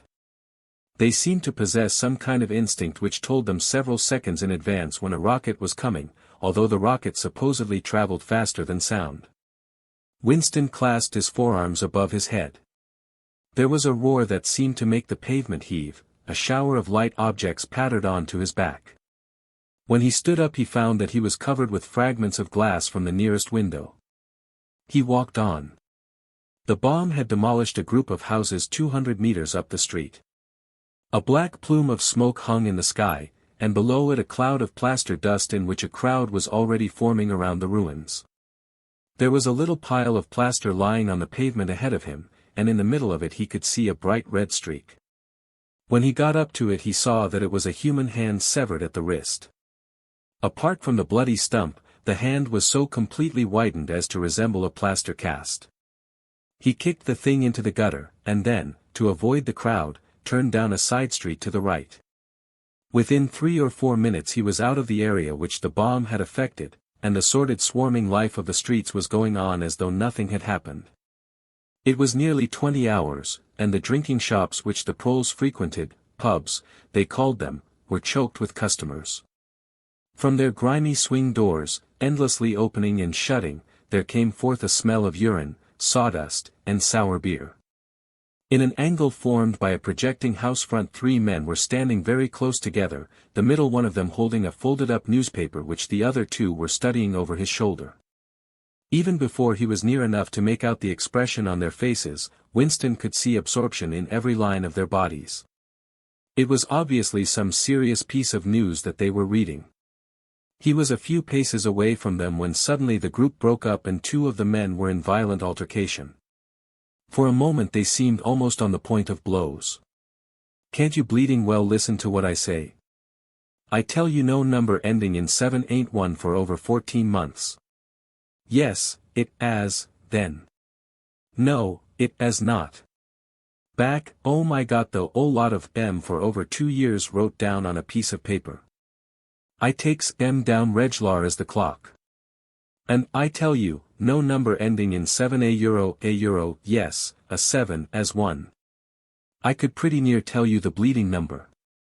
407, it ended in. It were in February a euro, second week in February. February your grandmother. I got it all down in black and white. And I tell you, no number a euro, oh, pack it in, said the third man. They were talking about the lottery. Winston looked back when he had gone 30 meters. They were still arguing, with vivid, passionate faces. The lottery, with its weekly payout of enormous prizes, was the one public event to which the proles paid serious attention. It was probable that there were some millions of proles for whom the lottery was the principal if not the only reason for remaining alive. It was their delight, their folly, their anodyne, their intellectual stimulant. Where the lottery was concerned, even people who could barely read and write seemed capable of intricate calculations and staggering feats of memory. There was a whole tribe of men who made a living simply by selling systems, forecasts, and lucky amulets. Winston had nothing to do with the running of the lottery, which was managed by the Ministry of Plenty, but he was aware, indeed everyone in the party was aware, that the prizes were largely imaginary. Only small sums were actually paid out, the winners of the big prizes being non-existent persons. In the absence of any real intercommunication between one part of Oceania and another, this was not difficult to arrange. But if there was hope, it lay in the proles. You had to cling on to that. When you put it in words it sounded reasonable, it was when you looked at the human beings passing you on the pavement that it became an act of faith. The street into which he had turned ran downhill. He had a feeling that he had been in this neighborhood before, and that there was a main thoroughfare not far away. From somewhere ahead there came a din of shouting voices. The street took a sharp turn and then ended in a flight of steps which led down into a sunken alley where a few stall-keepers were selling tired-looking vegetables. At this moment Winston remembered where he was. The alley led out into the main street, and down the next turning, not 5 minutes away, was the junk shop where he had bought the blank book which was now his diary. And in a small stationer's shop not far away he had bought his penholder and his bottle of ink. He paused for a moment at the top of the steps. On the opposite side of the alley there was a dingy little pub whose windows appeared to be frosted over but in reality were merely coated with dust. A very old man, bent but active, with white mustaches that bristled forward like those of a prawn, pushed open the swing door and went in. As Winston stood watching, it occurred to him that the old man, who must be 80 at the least, had already been middle-aged when the revolution happened. He and a few others like him were the last links that now existed with the vanished world of capitalism. In the party itself there were not many people left whose ideas had been formed before the revolution. The older generation had mostly been wiped out in the great purges of the 50s and 60s, and the few who survived had long ago been terrified into complete intellectual surrender. If there was anyone still alive who could give you a truthful account of conditions in the early part of the century, it could only be a prole. Suddenly the passage from the history book that he had copied into his diary came back into Winston's mind, and a lunatic impulse took hold of him. He would go into the pub, he would scrape acquaintance with that old man and question him. He would say to him, "Tell me about your life when you were a boy. What was it like in those days? Were things better than they are now, or were they worse?" Hurriedly, lest he should have time to become frightened, he descended the steps and crossed the narrow street. It was madness of course. As usual, there was no definite rule against talking to proles and frequenting their pubs, but it was far too unusual an action to pass unnoticed. If the patrols appeared he might plead an attack of faintness, but it was not likely that they would believe him. He pushed open the door, and a hideous cheesy smell of sour beer hit him in the face. As he entered, the din of voices dropped to about half its volume. Behind his back he could feel everyone eyeing his blue overalls. A game of darts which was going on at the other end of the room interrupted itself for perhaps as much as 30 seconds. The old man whom he had followed was standing at the bar, having some kind of altercation with the barman, a large, stout, hook-nosed young man with enormous forearms. A knot of others, standing round with glasses in their hands, were watching the scene. "I arsed you civil enough, didn't I?" said the old man, straightening his shoulders pugnaciously. "You telling me you ain't got a pint mug in the old bleeding boozer?" "And what in hell's name is a pint?" said the barman, leaning forward with the tips of his fingers on the counter. "Ark at 'im. Calls hisself a barman and don't know what a pint is. Why, a pint's the half of a quart, and there's 4 quarts to the gallon. Ave to teach you the A, B, C next." "Never heard of 'em," said the barman shortly. "Liter and half-liter €1, that's all we serve. There's the glasses on the shelf in front of you." "I likes a pint," persisted the old man. "You could drawed me off a pint easy enough. We didn't ave these bleeding liters when I was a young man." "When you were a young man we were all living in the treetops," said the barman, with a glance at the other customers. There was a shout of laughter, and the uneasiness caused by Winston's entry seemed to disappear. The old man's white stubbled face had flushed pink. He turned away, muttering to himself, and bumped into Winston. Winston caught him gently by the arm. "May I offer you a drink?" he said. "You're a gent," said the other, straightening his shoulders again. He appeared not to have noticed Winston's blue overalls. "Pint," he added aggressively to the barman. "Pint of wallop." The barman swished 2 half-liters of dark brown beer into thick glasses which he had rinsed in a bucket under the counter. Beer was the only drink you could get in prole pubs. The proles were supposed not to drink gin, though in practice they could get hold of it easily enough.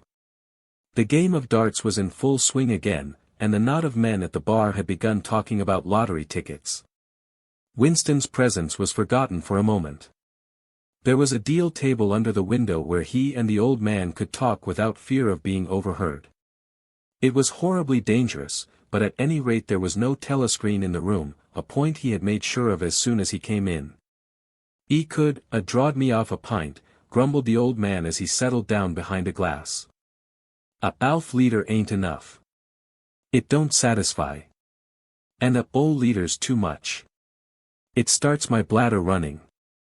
Let alone the price." "You must have seen great changes since you were a young man," said Winston tentatively. The old man's pale blue eyes moved from the darts board to the bar, and from the bar to the door of the gents, as though it were in the barroom that he expected the changes to have occurred. "The beer was better," he said finally. "And cheaper. When I was a young man, mild beer €1, wallop we used to call it €1, was 4 pence a pint. That was before the war, of course." "Which war was that?" said Winston. "It's all wars," said the old man vaguely. He took up his glass, and his shoulders straightened again. "'Ere's wishing you the very best of health." In his lean throat the sharp-pointed Adam's apple made a surprisingly rapid up-and-down movement, and the beer vanished. Winston went to the bar and came back with 2 more half-liters. The old man appeared to have forgotten his prejudice against drinking a full liter. "You are very much older than I am," said Winston. "You must have been a grown man before I was born. You can remember what it was like in the old days, before the revolution. People of my age don't really know anything about those times. We can only read about them in books, and what it says in the books may not be true. I should like your opinion on that. The history books say that life before the revolution was completely different from what it is now. There was the most terrible oppression, injustice, poverty worse than anything we can imagine. Here in London, the great mass of the people never had enough to eat from birth to death. Half of them hadn't even boots on their feet. They worked 12 hours a day, they left school at 9, they slept 10 in a room. And at the same time there were a very few people, only a few thousands a euro, the capitalists, they were called a euro, who were rich and powerful. They owned everything that there was to own. They lived in great gorgeous houses with 30 servants, they rode about in motor cars and 4-horse carriages, they drank champagne, they wore top hats a euro, the old man brightened suddenly. Top hats, he said. Funny you should mention M. The same thing come into my head only yesterday, I dunno why. I was just thinking, I ain't seen a top hat in years. Gorn right out, they ave. The last time I wore one was at my sister-in-law's funeral. And that was a euro, well, I couldn't give you the date, but it must have been 5 years ago. Of course it was only hired for the occasion, you understand. It isn't very important about the top hats, said Winston patiently. The point is, these capitalists a euro, they and a few lawyers and priests and so forth who lived on them a euro, were the lords of the earth. Everything existed for their benefit. You a euro, the ordinary people, the workers a euro, were their slaves. They could do what they liked with you. They could ship you off to Canada like cattle. They could sleep with your daughters if they chose.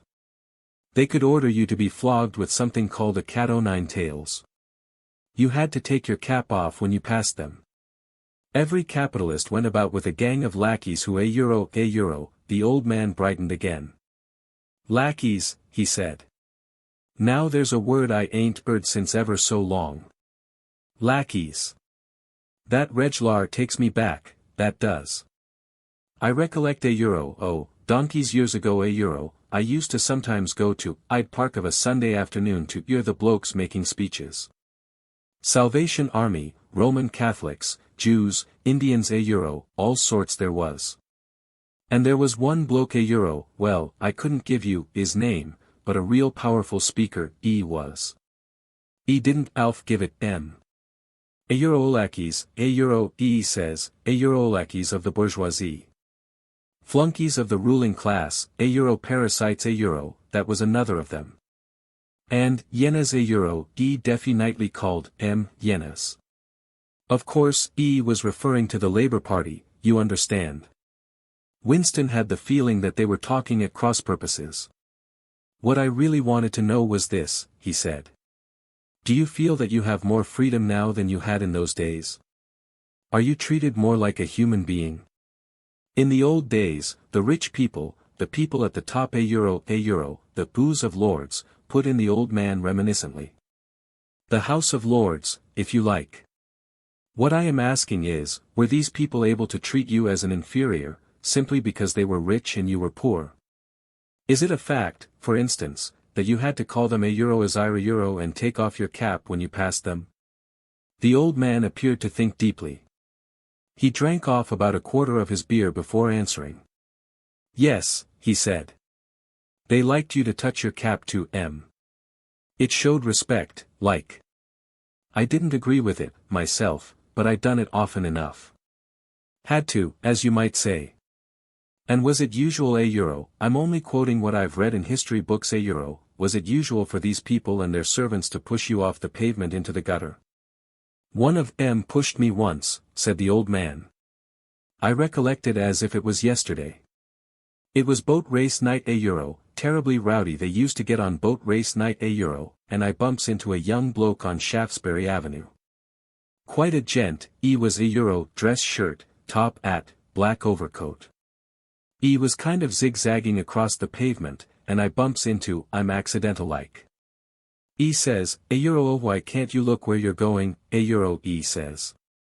I say, a euro oh you think you've bought the bleeding pavement, a euro he says, a euro I'll twist your bloody EAD off if you get fresh with me. A euro I says, a euro you're drunk. I'll give you in charge in half a minute a euro I says. And, if you'll believe me, he puts his hand on my chest and gives me a shove as pretty near sent me under the wheels of a bus.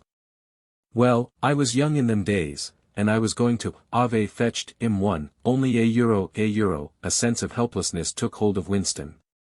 The old man's memory was nothing but a rubbish heap of details. One could question him all day without getting any real information. The party histories might still be true, after a fashion, they might even be completely true. He made a last attempt. Perhaps I have not made myself clear, he said. What I'm trying to say is this. You have been alive a very long time, you lived half your life before the revolution. In 1925, for instance, you were already grown up. Would you say from what you can remember, that life in 1925 was better than it is now, or worse? If you could choose, would you prefer to live then or now? The old man looked meditatively at the darts board. He finished up his beer, more slowly than before. When he spoke it was with a tolerant philosophical air, as though the beer had mellowed him. I know what you expect me to say, he said. You expect me to say as I'd sooner be young again. Most people'd say they'd sooner be young, if you arst 'em. You got your health and strength when you're young. When you get to my time of life you ain't never well. I suffer something wicked from my feet, and my bladder's just terrible. 6 and 7 times a night it has me out of bed. On the other hand, there's great advantages in being a old man. You ain't got the same worries. No truck with women, and that's a great thing. I ain't 'ad a woman for near on 30 year, if you'd credit it. Nor wanted to, what's more. Winston sat back against the windowsill. It was no use going on. He was about to buy some more beer when the old man suddenly got up and shuffled rapidly into the stinking urinal at the side of the room. The extra half-liter was already working on him. Winston sat for a minute or two gazing at his empty glass, and hardly noticed when his feet carried him out into the street again. Within 20 years at the most, he reflected, the huge and simple question, was life better before the revolution than it is now, would have ceased once and for all to be answerable.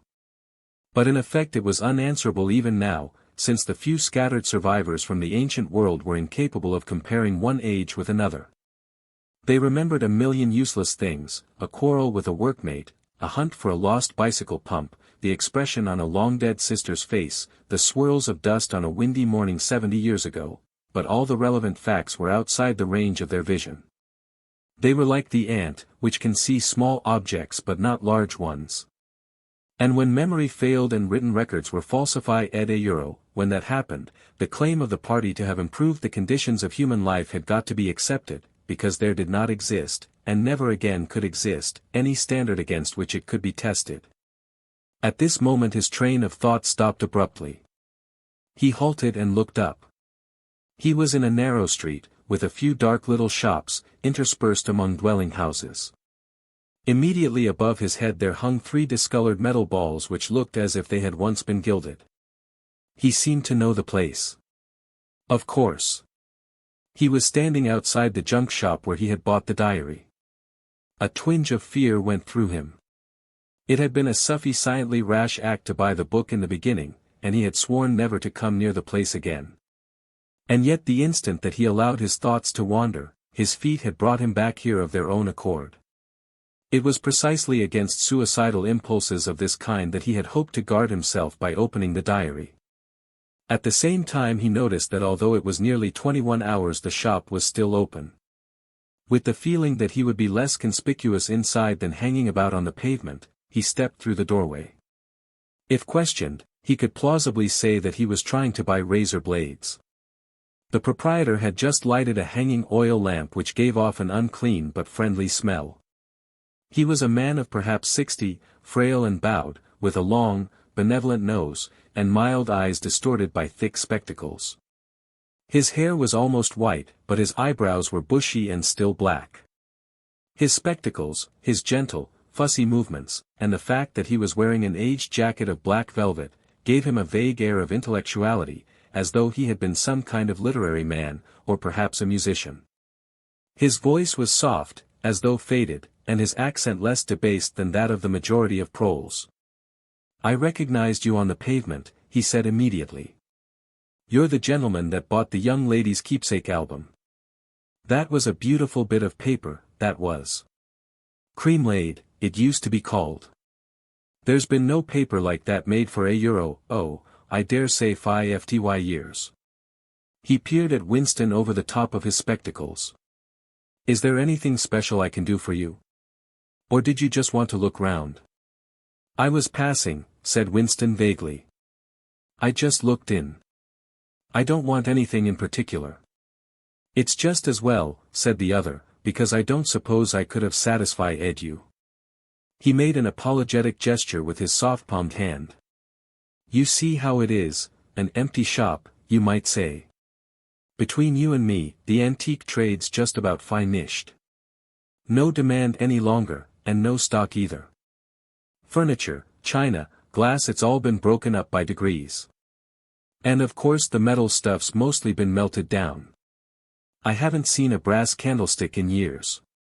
The tiny interior of the shop was in fact uncomfortably full, but there was almost nothing in it of the slightest value. The floor space was very restricted, because all round the walls were stacked innumerable dusty picture frames. In the window there were trays of nuts and bolts, worn-out chisels, penknives with broken blades, tarnished watches that did not even pretend to be in going order, and other miscellaneous rubbish. Only on a small table in the corner was there a litter of odds and ends €, lacquered snuff boxes, agate brooches, and the like €, which looked as though they might include something interesting. As Winston wandered towards the table his eye was caught by a round, smooth thing that gleamed softly in the lamplight, and he picked it up. It was a heavy lump of glass, curved on one side, flat on the other, making almost a hemisphere. There was a peculiar softness, as of rainwater, in both the color and the texture of the glass. At the heart of it, magnified by the curved surface, there was a strange, pink, convoluted object that recalled a rose or a sea anemone. What is it? Said Winston, fascinated. That's coral, that is, said the old man. It must have come from the Indian Ocean. They used to kind of embed it in the glass. That wasn't made less than 100 years ago. More, by the look of it. It's a beautiful thing, said Winston. It is a beautiful thing, said the other appreciatively. But there's not many that'd say so nowadays. He coughed. Now, if it so happened that you wanted to buy it, that'd cost you $4. I can remember when a thing like that would have fetched £8, and £8 was €. Well, I can't work it out, but it was a lot of money. But who cares about genuine antiques nowadays? €, even the few that's left. Winston immediately paid over the $4 and slid the coveted thing into his pocket. What appealed to him about it was not so much its beauty as the air it seemed to possess of belonging to an age quite different from the present one. The soft, rainwatery glass was not like any glass that he had ever seen. The thing was doubly attractive because of its apparent uselessness, though he could guess that it must once have been intended as a paperweight. It was very heavy in his pocket, but fortunately it did not make much of a bulge. It was a queer thing, even a compromising thing, for a party member to have in his possession. Anything old, and for that matter anything beautiful, was always vaguely suspect. The old man had grown noticeably more cheerful after receiving the $4. Winston realized that he would have accepted 3 or even 2. There's another room upstairs that you might care to take a look at, he said. There's not much in it. Just a few pieces. We'll do with a light if we're going upstairs. He lit another lamp, and, with bowed back, led the way slowly up the steep and worn stairs and along a tiny passage, into a room which did not give on the street but looked out on a cobbled yard and a forest of chimney-pots. Winston noticed that the furniture was still arranged as though the room were meant to be lived in. There was a strip of carpet on the floor, a picture or two on the walls, and a deep, slatternly armchair drawn up to the fireplace. An old-fashioned glass clock with a 12-hour face was ticking away on the mantelpiece. Under the window, and occupying nearly a quarter of the room, was an enormous bed with the mattress still on it. We lived here till my wife died, said the old man half apologetically. I'm selling the furniture off by little and little. Now that's a beautiful mahogany bed, or at least it would be if you could get the bugs out of it. But I dare say you'd find it a little bit cumbersome. He was holding the lamp high up, so as to illuminate the whole room, and in the warm dim light the place looked curiously inviting. The thought flitted through Winston's mind that it would probably be quite easy to rent the room for a few dollars a week, if he dared to take the risk. It was a wild, impossible notion, to be abandoned as soon as thought of, but the room had awakened in him a sort of nostalgia, a sort of ancestral memory. It seemed to him that he knew exactly what it felt like to sit in a room like this, in an armchair beside an open fire with your feet in the fender and a kettle on the hob, utterly alone, utterly secure, with nobody watching you, no voice pursuing you, no sound except the singing of the kettle and the friendly ticking of the clock. "There's no telescreen," he could not help murmuring. "Ah," said the old man, "I never had one of those things. Too expensive. And I never seemed to feel the need of it, somehow. Now that's a nice gate-leg table in the corner there. Though of course you'd have to put new hinges on it if you wanted to use the flaps." There was a small bookcase in the other corner, and Winston had already gravitated towards it. It contained nothing but rubbish. The hunting down and destruction of books had been done with the same thoroughness in the prole quarters as everywhere else. It was very unlikely that there existed anywhere in Oceania a copy of a book printed earlier than 1960. The old man, still carrying the lamp, was standing in front of a picture in a rosewood frame which hung on the other side of the fireplace, opposite the bed. "Now, if you happen to be interested in old prints at all, €1, he began delicately. Winston came across to examine the picture. It was a steel engraving of an oval building with rectangular windows, and a small tower in front. There was a railing running round the building, and at the rear end there was what appeared to be a statue. Winston gazed at it for some moments. It seemed vaguely familiar, though he did not remember the statue. "The frame's fixed to the wall," said the old man, "but I could unscrew it for you, I dare say." "I know that building," said Winston finally. "It's a ruin now. It's in the middle of the street outside the Palace of Justice." "That's right. Outside the law courts. It was bombed in many years ago. It was a church at one time, St. Clement Danes, its name was." He smiled apologetically, as though conscious of saying something slightly ridiculous, and added, "Oranges and lemons, say the bells of St. Clement's." "What's that?" said Winston. "Oh, €1, oranges and lemons, say the bells of St. Clement's. €1, that was a rhyme we had when I was a little boy. How it goes on I don't remember, but I do know it ended up, €1 or comes a candle to light you to bed, here comes a chopper to chop off your head. €1 It was a kind of a dance. They held out their arms for you to pass under, and when they came to €1 or comes a chopper to chop off your head. €1 they brought their arms down and caught you. It was just names of churches. All the London churches were in it. €1, all the principal ones, that is." Winston wondered vaguely to what century the church belonged. It was always difficult to determine the age of a London building. Anything large and impressive, if it was reasonably new in appearance, was automatically claimed as having been built since the Revolution, while anything that was obviously of earlier date was ascribed to some dim period called the Middle Ages. The centuries of capitalism were held to have produced nothing of any value. One could not learn history from architecture any more than one could learn it from books. Statues, inscriptions, memorial stones, the names of streets, €1, anything that might throw light upon the past had been systematically altered. "I never knew it had been a church," he said. "There's a lot of them left, really," said the old man, "though they've been put to other uses. Now, how did that rhyme go? Ah! I've got it. €1 oranges and lemons, say the bells of St. Clement's, you owe me 3 farthings, say the bells of St. Martin's. €1, there, now, that's as far as I can get." A farthing, that was a small copper coin, looked something like a cent. "Where was St. Martin's?" said Winston. "St. Martin's? That's still standing. It's in Victory Square, alongside the picture gallery. A building with a kind of a triangular porch and pillars in front, and a big flight of steps." Winston knew the place well. It was a museum used for propaganda displays of various kinds. €1, scale models of rocket bombs and floating fortresses, waxwork tableaus illustrating enemy atrocities, and the like. "St. Martin's in the Fields it used to be called," supplemented the old man, "though I don't recollect any fields anywhere in those parts." Winston did not buy the picture. It would have been an even more incongruous possession than the glass paperweight, and impossible to carry home, unless it were taken out of its frame. But he lingered for some minutes more, talking to the old man, whose name, he discovered, was not Weeks €, as one might have gathered from the inscription over the shop front €, but Charrington.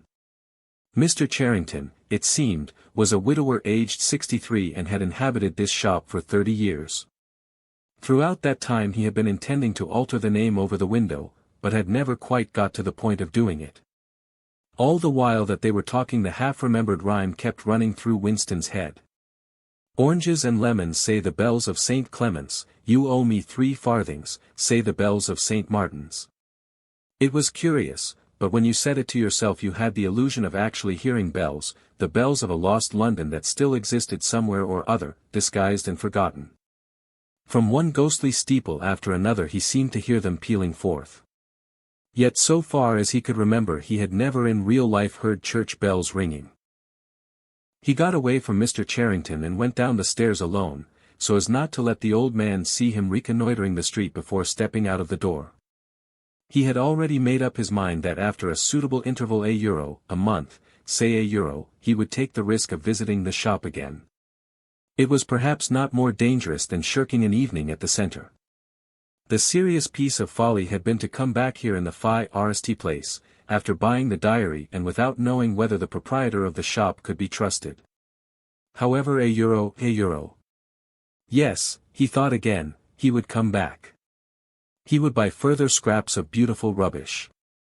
He would buy the engraving of St. Clement Danes, take it out of its frame, and carry it home concealed under the jacket of his overalls. He would drag the rest of that poem out of Mr. Charrington's memory. Even the lunatic project of renting the room upstairs flashed momentarily through his mind again. For perhaps 5 seconds exaltation made him careless, and he stepped out onto the pavement without so much as a preliminary glance through the window. He had even started humming to an improvised tune, oranges and lemons, say the bells of St. Clement's, you owe me 3 farthings, say the €1. Suddenly his heart seemed to turn to ice and his bowels to water. A figure in blue overalls was coming down the pavement, not 10 meters away. It was the girl from the fiction department, the girl with dark hair. The light was failing, but there was no difficulty in recognizing her. She looked him straight in the face, then walked quickly on as though she had not seen him. For a few seconds Winston was too paralyzed to move.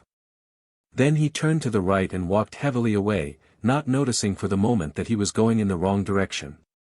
At any rate, one question was settled. There was no doubting any longer that the girl was spying on him. She must have followed him here, because it was not credible that by pure chance she should have happened to be walking on the same evening up the same obscure backstreet, kilometers distant from any quarter where party members lived. It was too great a coincidence. Whether she was really an agent of the thought police, or simply an amateur spy actuated by OFFI sciousness, hardly mattered. It was enough that she was watching him. Probably she had seen him go into the pub as well. It was an effort to walk. The lump of glass in his pocket banged against his thigh at each step, and he was half-minded to take it out and throw it away. The worst thing was the pain in his belly. For a couple of minutes he had the feeling that he would die if he did not reach a lavatory soon. But there would be no public lavatories in a quarter like this. Then the spasm passed, leaving a dull ache behind. The street was a blind alley. Winston halted, stood for several seconds wondering vaguely what to do, then turned round and began to retrace his steps. As he turned it occurred to him that the girl had only passed him 3 minutes ago and that by running he could probably catch up with her. He could keep on her track till they were in some quiet place, and then smash her skull in with a cobblestone. The piece of glass in his pocket would be heavy enough for the job. But he abandoned the idea immediately, because even the thought of making any physical effort was unbearable. He could not run, he could not strike a blow. Besides, she was young and lusty and would defend herself. He thought also of hurrying to the community center and staying there till the place closed, so as to establish a partial alibi for the evening. But that too was impossible. A deadly lassitude had taken hold of him. All he wanted was to get home quickly and then sit down and be quiet. It was after 22 hours when he got back to the flat. The lights would be switched off at the main at 23:30. He went into the kitchen and swallowed nearly a teacupful of Victory gin. Then he went to the table in the alcove, sat down, and took the diary out of the drawer. But he did not open it at once.